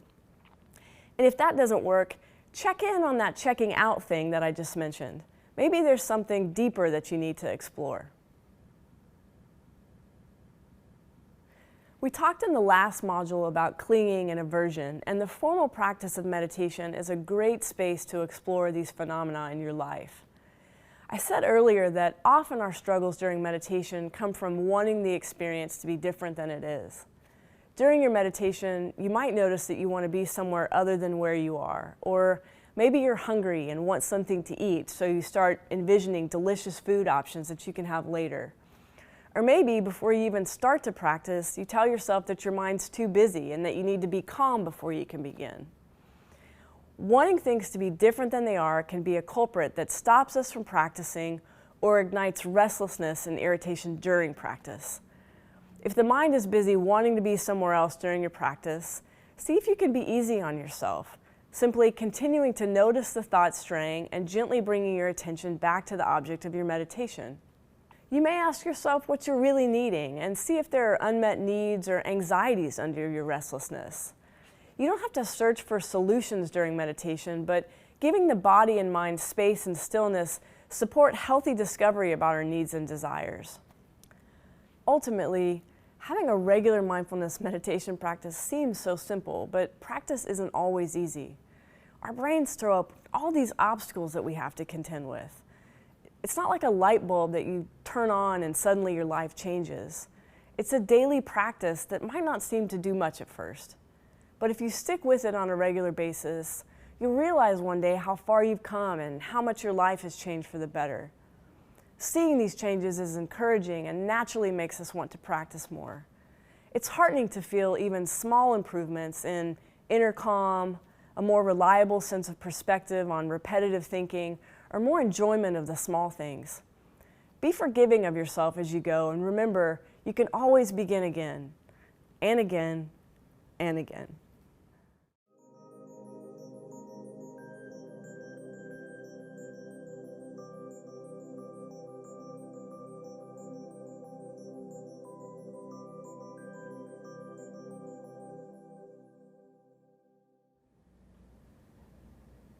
This is a guided sitting meditation meant to provide you with the space and platform to simply rest in awareness and observe the mind from a distance. As best as you're able, give yourself permission to drop in on yourself, to switch from the usual mode of doing to a mode of non-doing, a mode of simply being.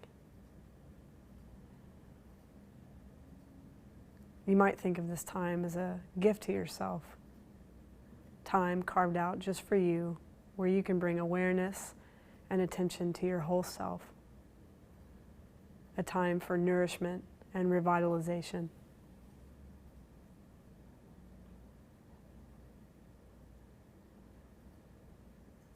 And now settling into a posture that allows you to sit with ease, either on a chair or a cushion, with head and neck erect.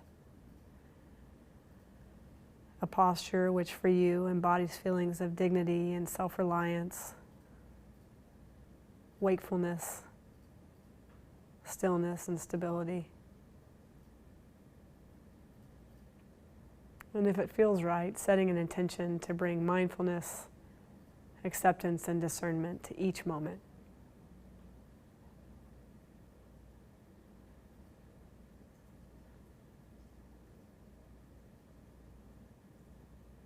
And when you're ready, bringing attention to settle on the breath.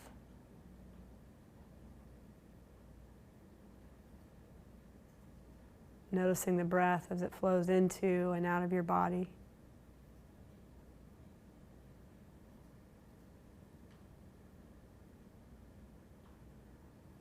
Feeling your belly as it expands gently on the in-breath and recedes gently on the out-breath.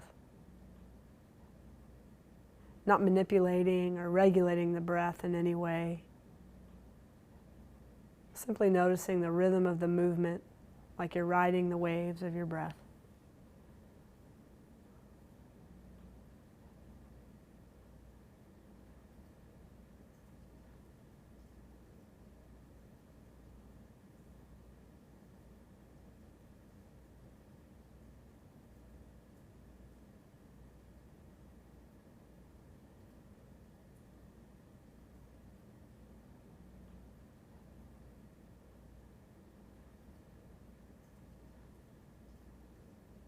Being present for each moment.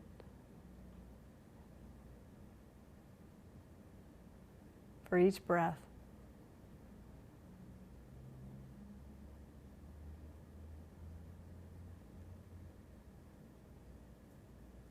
For this breath.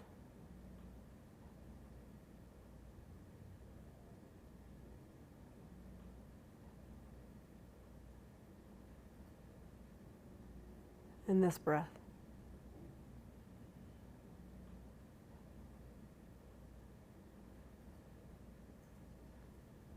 Not trying to do anything or get any place. Simply being with your breath.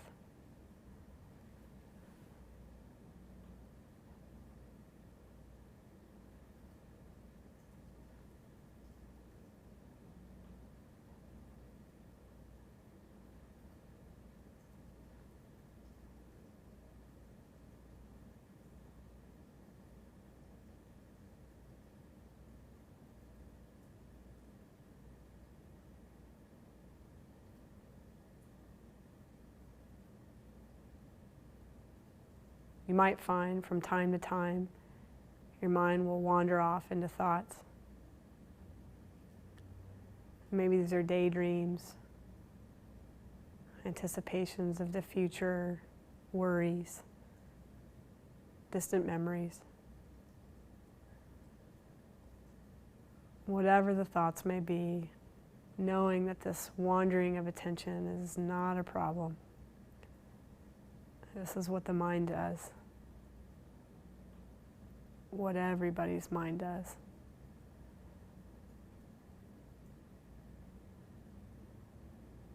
When you notice that your attention is no longer on your breathing, without judgment, simply bring your attention back to the breath.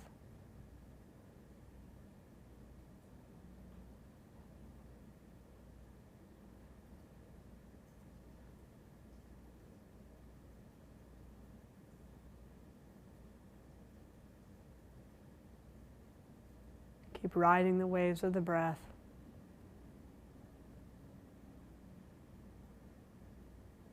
Fully conscious of the duration of each breath from moment to moment.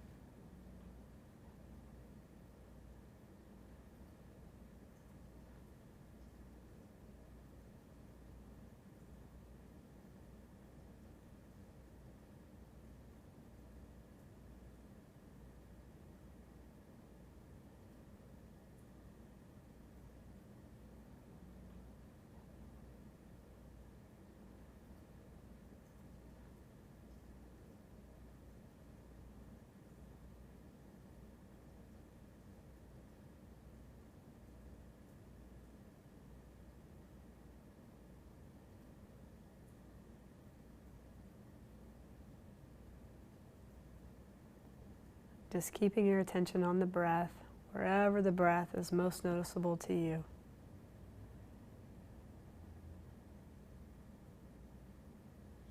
Perhaps it's the rise and fall of the belly,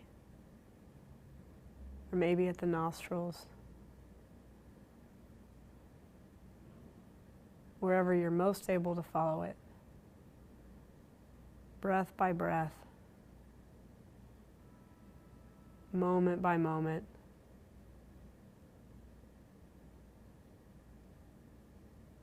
Allowing the breath to anchor you right here, right now.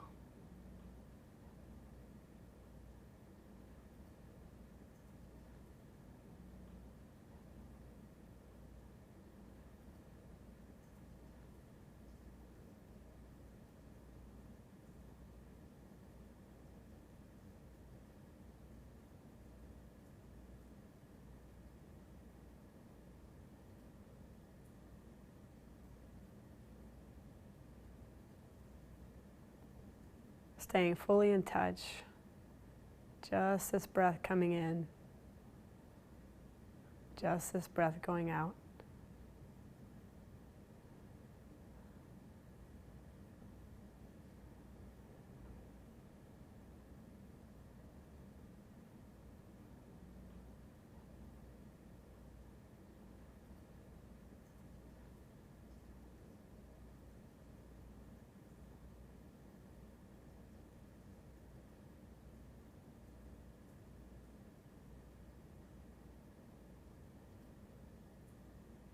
Using the breath as an anchor to keep your attention right here in the present moment.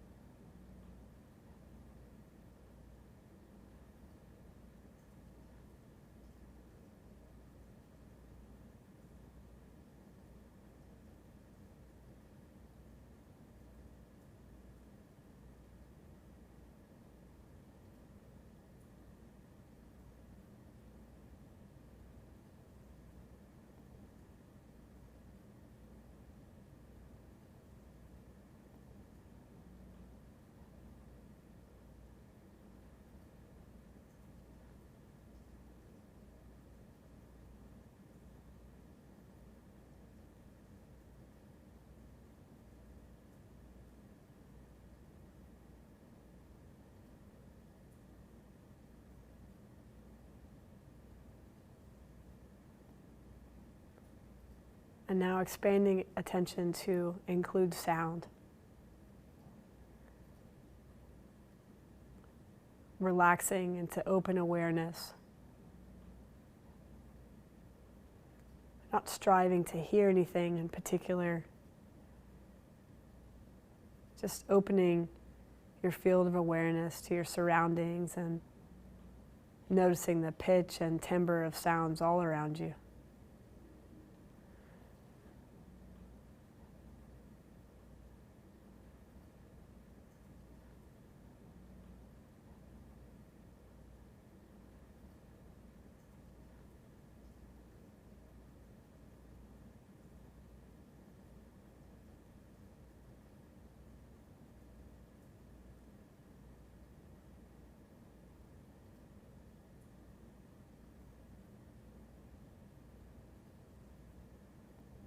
As best you're able, noticing the characteristics of sound,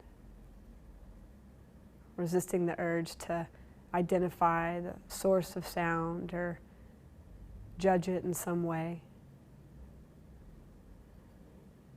Simply noticing the qualities the sound has.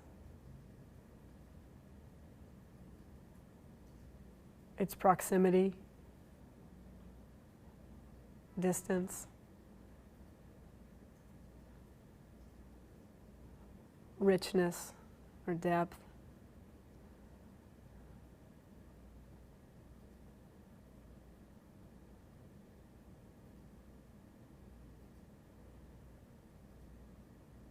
Noticing if a particular sound has grabbed your attention and gently reopening your field of awareness to continue to include sounds as they happen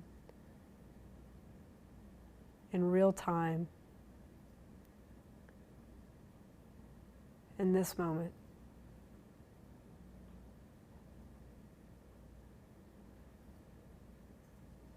In this moment.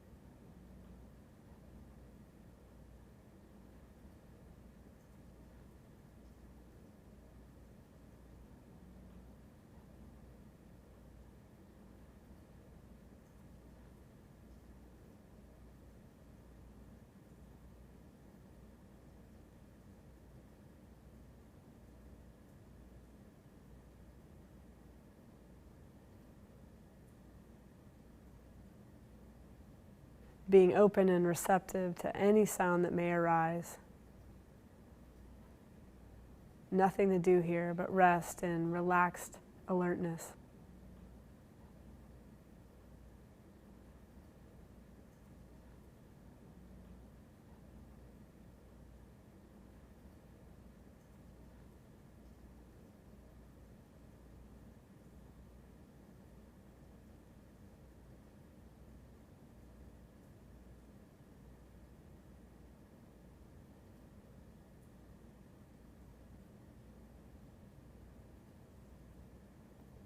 And when you're ready, turning that relaxed attention to the thoughts passing through your mind.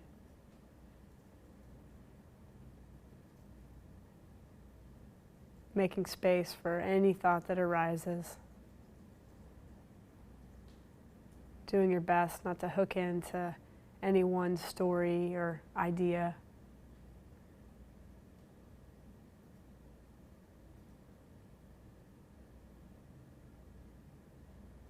Just letting thoughts travel into and out of awareness.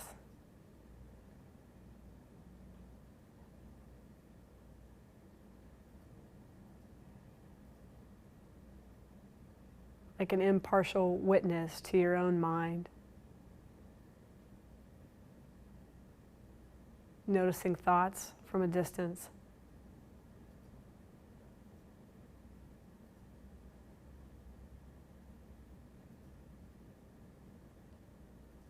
Noticing the space between thoughts.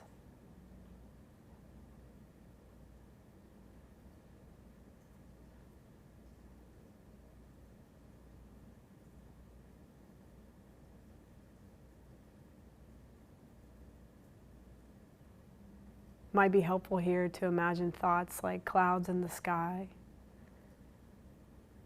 That your mind is a vast expanse of open space.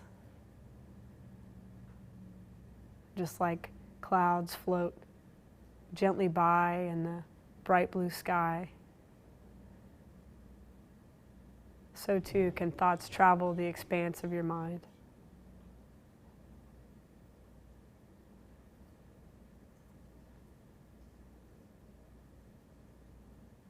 Having no need to attach knowing that you have the choice to pursue a thought or let it travel on by.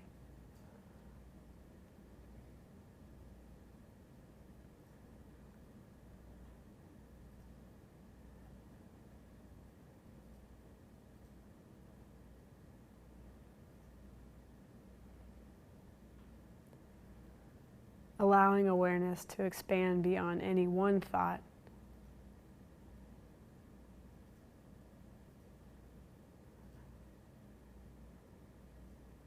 So that you might notice the moment when thought turns into thinking.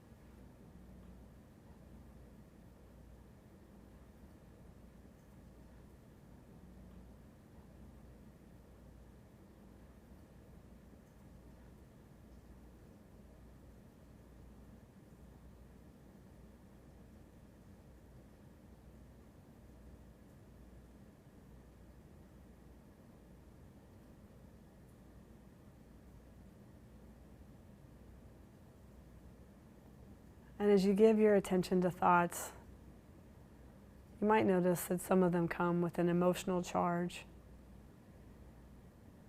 anxiety, anger, sadness, gratitude, joy.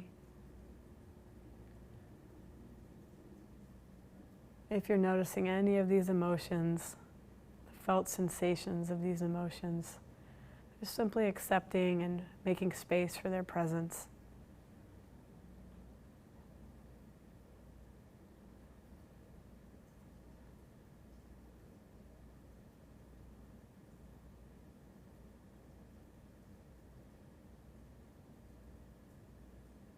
No need to struggle against or grasp onto a feeling. Allowing them to transform or disappear on their own accord.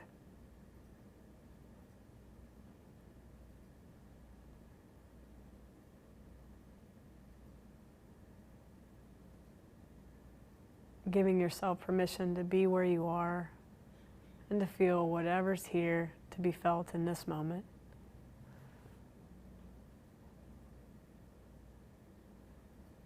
And in the last few moments of the sitting, recommitting yourself to being fully awake and focused, fully in your body, sitting with stability and balance, awake, aware, open.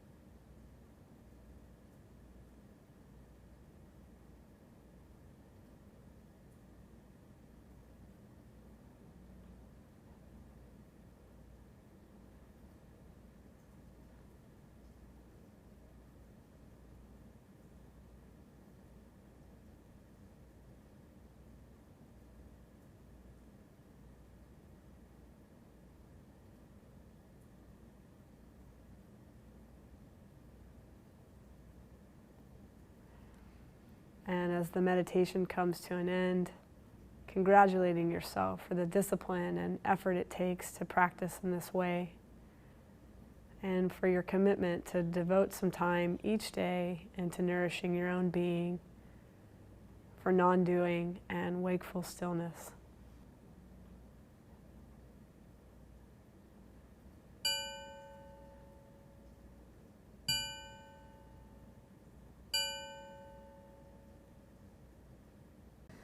So here we are in our last week of the class, talking about our last set of the activity challenges. This week we had another sitting meditation practice. We explored our dysfunctional thinking styles. Don't worry, we all have them. And we focused our energies on looking for the good stuff in our life. Let's check in with Seth and see how he felt about this week's practices. Hey Seth, how you doing? Hi, good, and you? I'm good. I can't believe we're in our last week of class talking about our last set of activity challenges. I know, it's gone so quickly. Yeah. Well, tell me about the week. Did you notice the presence of any well-worn mental grooves? Well, kind of. Overall, one of my main takeaways is that actually, I feel like I'm getting better at this. Like many things, I think practice makes you better. Yeah. Yeah, that's great. I love hearing that. So what did you notice about this week that's making you feel that way? Um, well, in exploring the thoughts meditation, I felt like I could focus a little better on my breath than I have in the past, and that I had like some continued difficulty not judging the sounds. I want to marvel at them and give them appreciation, but I feel like I need to judge them in order to do so. No? Well, yeah, I mean, labeling things as, pleasant or unpleasant does require judging. But, if you experience the felt sense of gratitude for a sound you hear, including that in the meditation is part of letting all aspects of the experience belong. And the same thing is true for the response you might have to the sounds you don't like. It all belongs. Okay. Well, yeah. Well, like I said, I think I'm getting pretty good at this because for a little bit there, I had to force myself to think thoughts.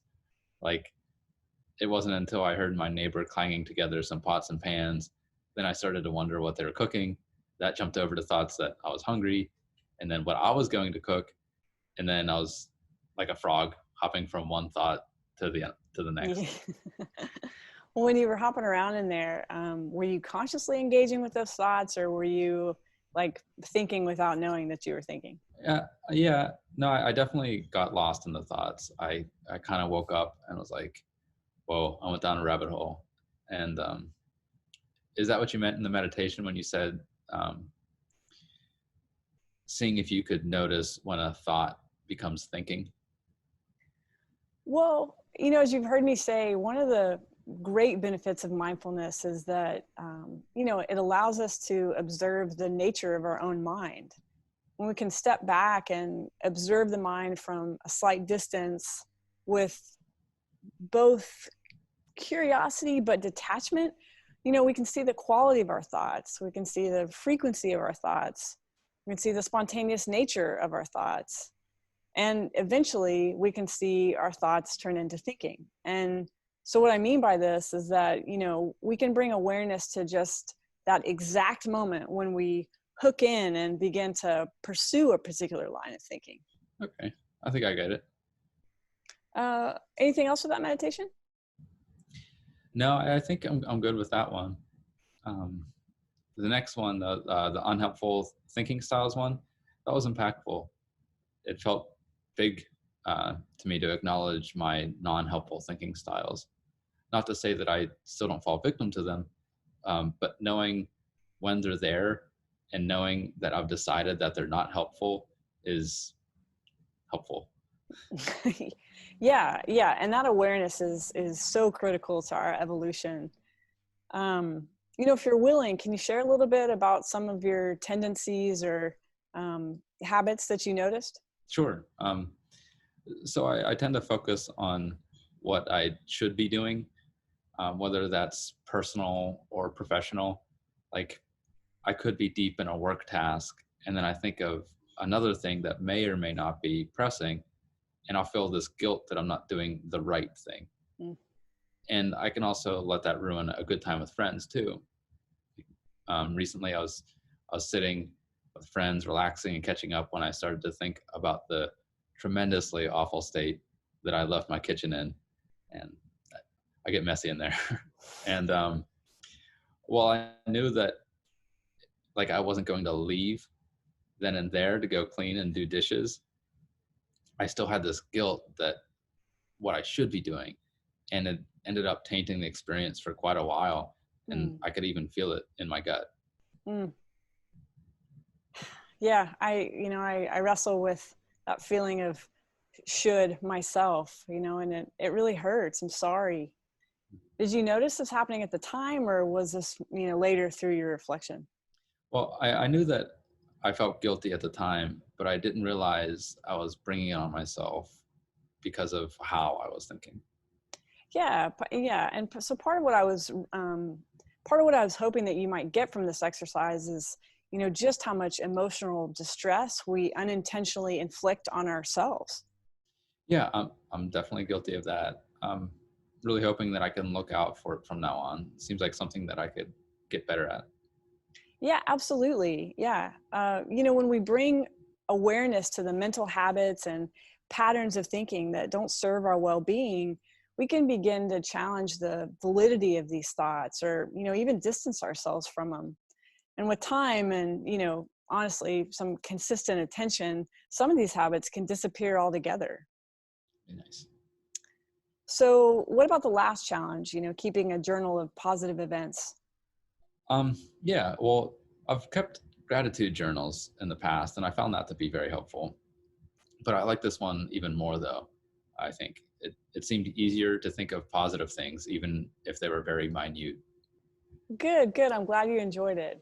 Well, tell me, about one of those events, and then just describe for me how it felt in your body. Sure. So recently I made some homemade noodles that turned out amazing. And then aside from like the feeling of sustenance in my stomach, I felt the joy almost like behind my eyes and in my chest, if that makes sense. And then I felt pride that comes from making something with your hands. Um, and then going back and reflecting on it, I could almost relive it to a lesser degree, feel that same joy in my chest, and now I'm hungry. I love that. I love that. Yeah. Oh man, now I'm hungry too. Yeah. So you said it felt easy to think of positive things that happened each day. Were you looking for good stuff this week? I mean, somewhat. And was this week exceptional in any way? Like, did you have an exceptionally good week? Not really. It was a pretty regular week. Okay, so in the midst of your pretty regular week, there were still plenty of things that happened that felt good. Yeah, I guess there were. I don't know if I would have noticed them the same way if you hadn't given this assignment. Mm. I mean, this week wasn't really different than others, but I don't always feel like good things happen all the time, but maybe they do. Yeah, maybe they do. Wow, so it sounds like a great week full of some really rich insights. It seems like you've really come a long way since the first time we sat down together. It's not bad for only a month of practice. Well, thanks. I don't feel that different, but Yeah. Well, in our sessions together, I've heard you talking about feeling more focused.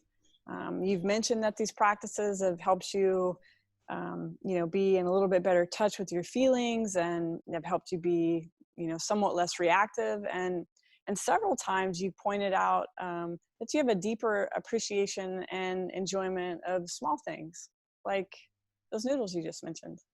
That's a lot of progress, right? yeah, I guess maybe I should give myself a little bit more credit. Yeah, totally. Seeing how this practice can bring even small improvements to our life is so helpful in the beginning stages of trying to make mindfulness a habit. When we see this progress, we should celebrate it, find ways to kind of roll around in the good stuff. It's helpful for deepening our commitment, and it fortifies us when the going gets tough, which, I can assure you it will. Yeah, that makes sense. Mm. Well, Seth, thank you again for your thoughtful reflections. It's always such a pleasure talking with you. And I really have seen a lot of progress in this month, and just encourage you to continue on with your mindfulness journey, and hope you'll stay in touch and keep me in the loop as you continue to evolve. Well, yeah, sure. I felt privileged for being able to do this experience, and I hope I can stick to it. So. Yeah, me too. Me too. All right, take care. You too. Bye. Bye. Well, that's it for the case studies with Seth. Thanks to everybody at home for coming along on his journey. I hope it was helpful to hear from someone who's in the same place as you, and that you noticed the types of questions that I asked him, and some of the points that were discussed along the way. While Seth offered details from his experiences that you may have also had yourself, Everyone has their own unique journey with this practice. So if nothing that was said in these conversations resonate, know that that's okay. You get to do this your own way. Remember, you can do these practices as much as you need to and really take your time with this work. Just make sure you celebrate even small improvements and find ways to let your success marinate a little. You've been working hard at this. You deserve it.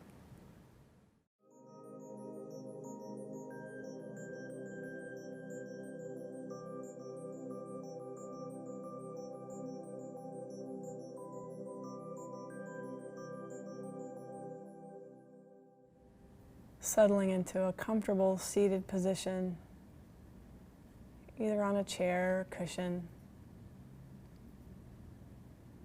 with both feet planted firmly on the floor.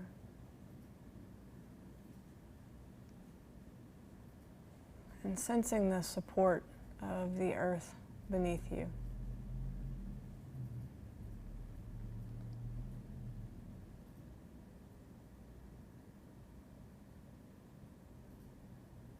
And just as a means of gathering attention,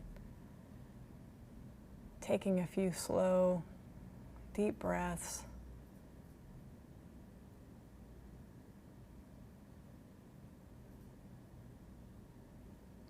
Seeing if you can match the length of the exhale with the length of the inhale.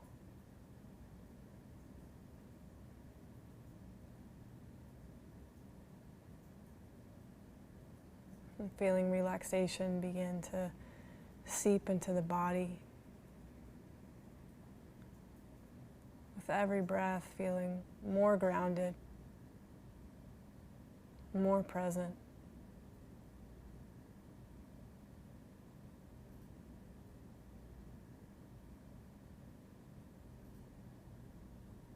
Scanning through and noticing the whole body sitting here.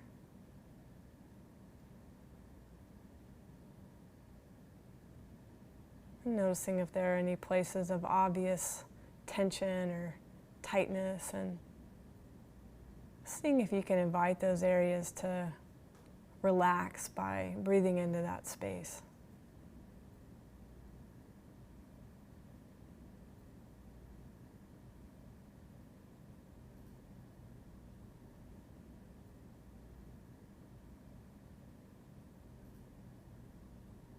Taking in the whole body sitting here.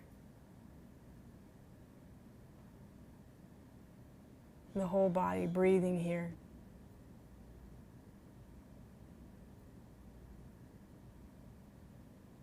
The whole body being here.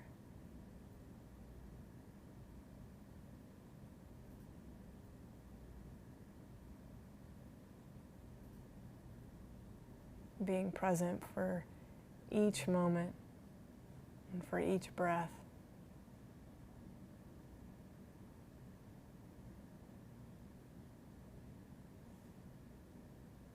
Not trying to do anything, not trying to get any place.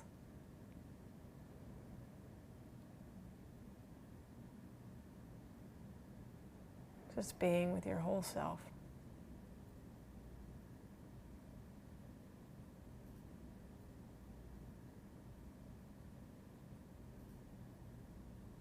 And as you sit here, attending to your own body, present and relaxed, begin to bring to mind a difficult situation from the recent past. A scenario that holds a moderate amount of emotion for you. Nothing too intense, just a situation that felt activating in some way. This might be something triggered in a relationship or at work, possibly a health issue or events in the larger society. Anything that feels challenging to you right now.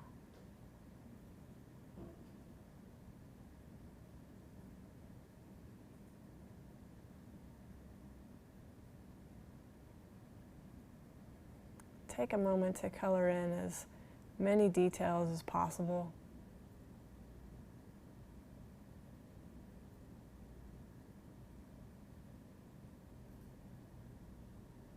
See if you can make some space and open yourself up to notice whatever thoughts, emotions, or sensations that are arising here. Just notice what's happening.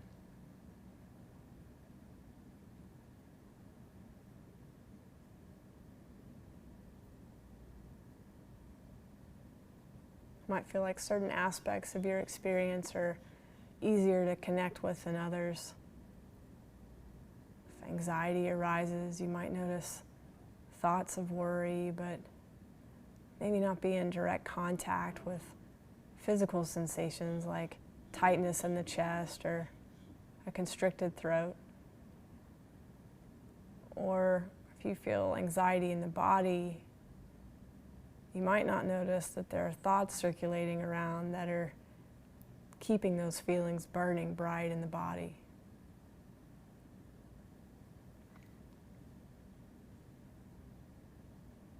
As best as you're able, try to recognize all aspects of what's happening right now. Wide open, spacious awareness.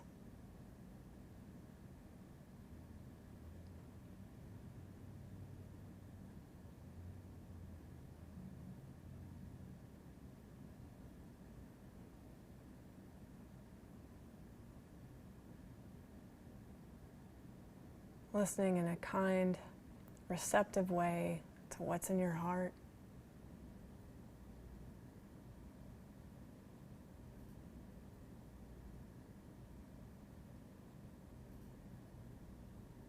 And as you reflect here, do your best to allow yourself to feel all aspects of your experience, welcoming and including all things.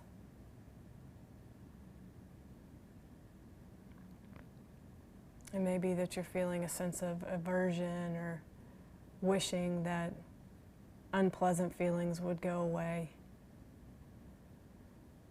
But do what you can to simply let it all be.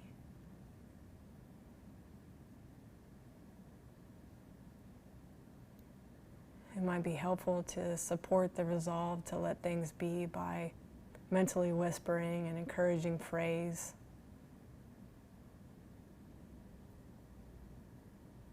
A phrase like, "This belongs," or "Yes," or "This too."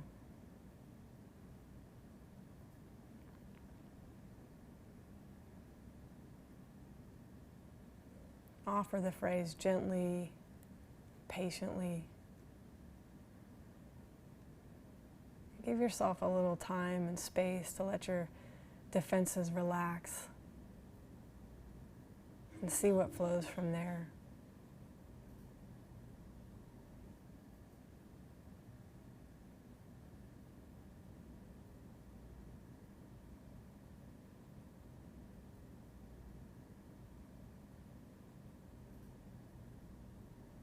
Letting things be.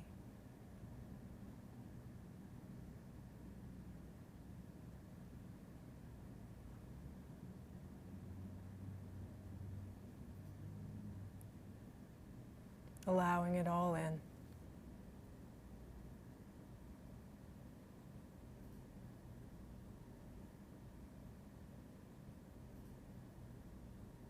So doing your best to stay with all aspects of the experience and simply allowing it to be exactly as it is. And then seeing if you can call on your natural interest, this desire to know truth, and begin to direct a more focused attention to your present experience. This goes beyond trying to recognize what you're thinking and feeling, and instead really begins to investigate the experience in a deeper way.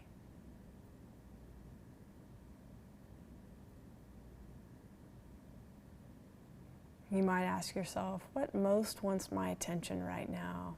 Or what am I believing here?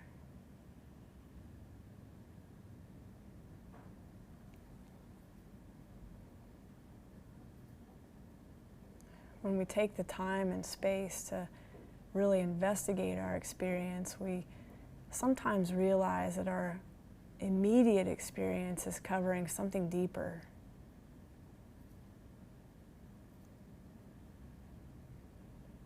So we might initially contact sensations of tension and frustration, and then find hurt and sadness buried in these feelings. It's not always easy, but unless these buried feelings and emotions are brought into consciousness, they'll continue to control your experience.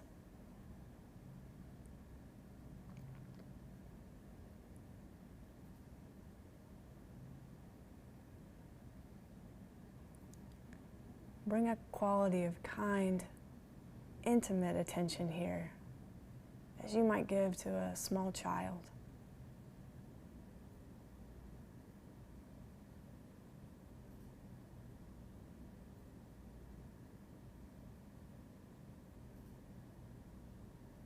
Investigate present experience gently.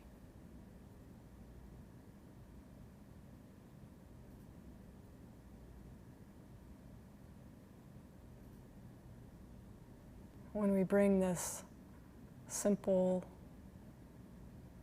open, and kind presence, this specific kind of attention to difficult situations and emotions,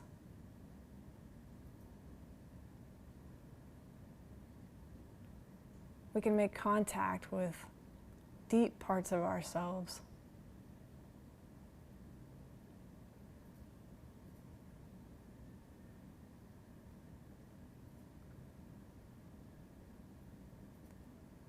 And if we can learn to be with our own suffering, we give ourselves the chance to offer care and love and support to the most wounded parts of who we are.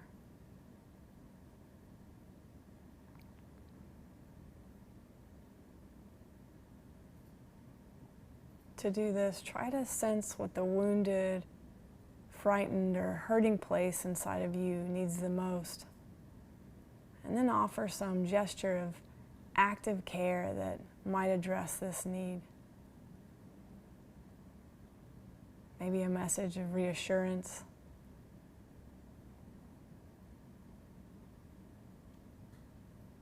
forgiveness,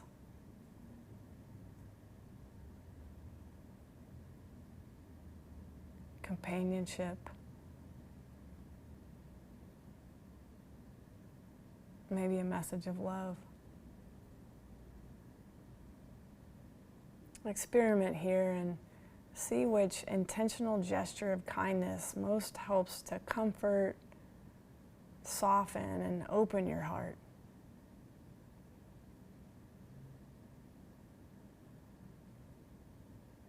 Might be the mental whisper, "I'm here with you." Trust in your goodness.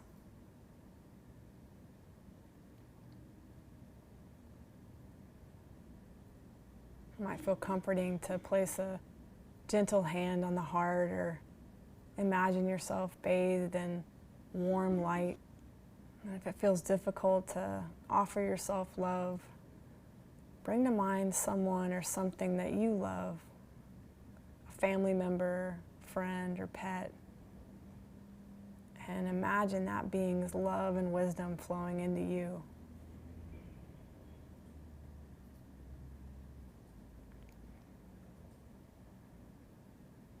Even the smallest gesture here can be nourishing.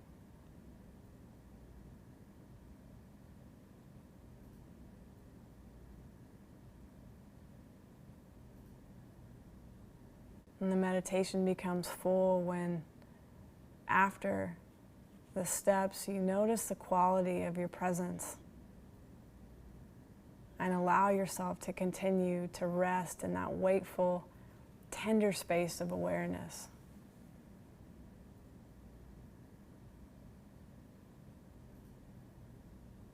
And as the meditation comes to an end, remember that Rain offers us a powerful way to stay grounded in challenging times, and that you can use this method anytime you're feeling stressed, overwhelmed, or out of touch.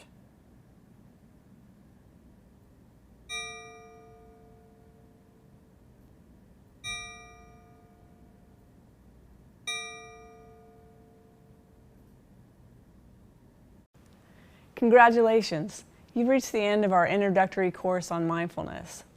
You should feel really proud of the work you put into the class and more importantly, in the time you invested in yourself. It's not always easy to take a deep dive into our inner lives, and your willingness to dedicate yourself in this way speaks volumes about your commitment to be awake and available to all that life has to offer you. I said in one of the first lectures that mindfulness helps us reconnect to our basic ability to be fully present, aware of where we are and what we're doing, and it helps us see that we actually have more agency in how we perceive and respond to the daily events of life than it sometimes feels. I hope your participation in this course helped you see this, and that you had direct experience of some of the benefits associated with mindfulness. Of course, this class is just a beginning. Our goal in designing it was to introduce you to the concepts and practices associated with mindfulness and to give you just a brief taste of what this practice can bring. I hope from what you've gained so far you'll feel motivated to continue this journey. I've said it once and I'll say it again. This is a life practice with no shortage of opportunity for continued growth and development. Personally, even after several years of experience as both a teacher and a practitioner of mindfulness, I'm continually surprised by and appreciative of the fruits of my labor. And I think if you really dedicate yourself to the practice, you will be too. As the famous Chinese proverb states, the journey of 1,000 miles begins with a single step. Thank you for entrusting me to take this first step with you, and best of luck to you as you continue along your path towards mindful living.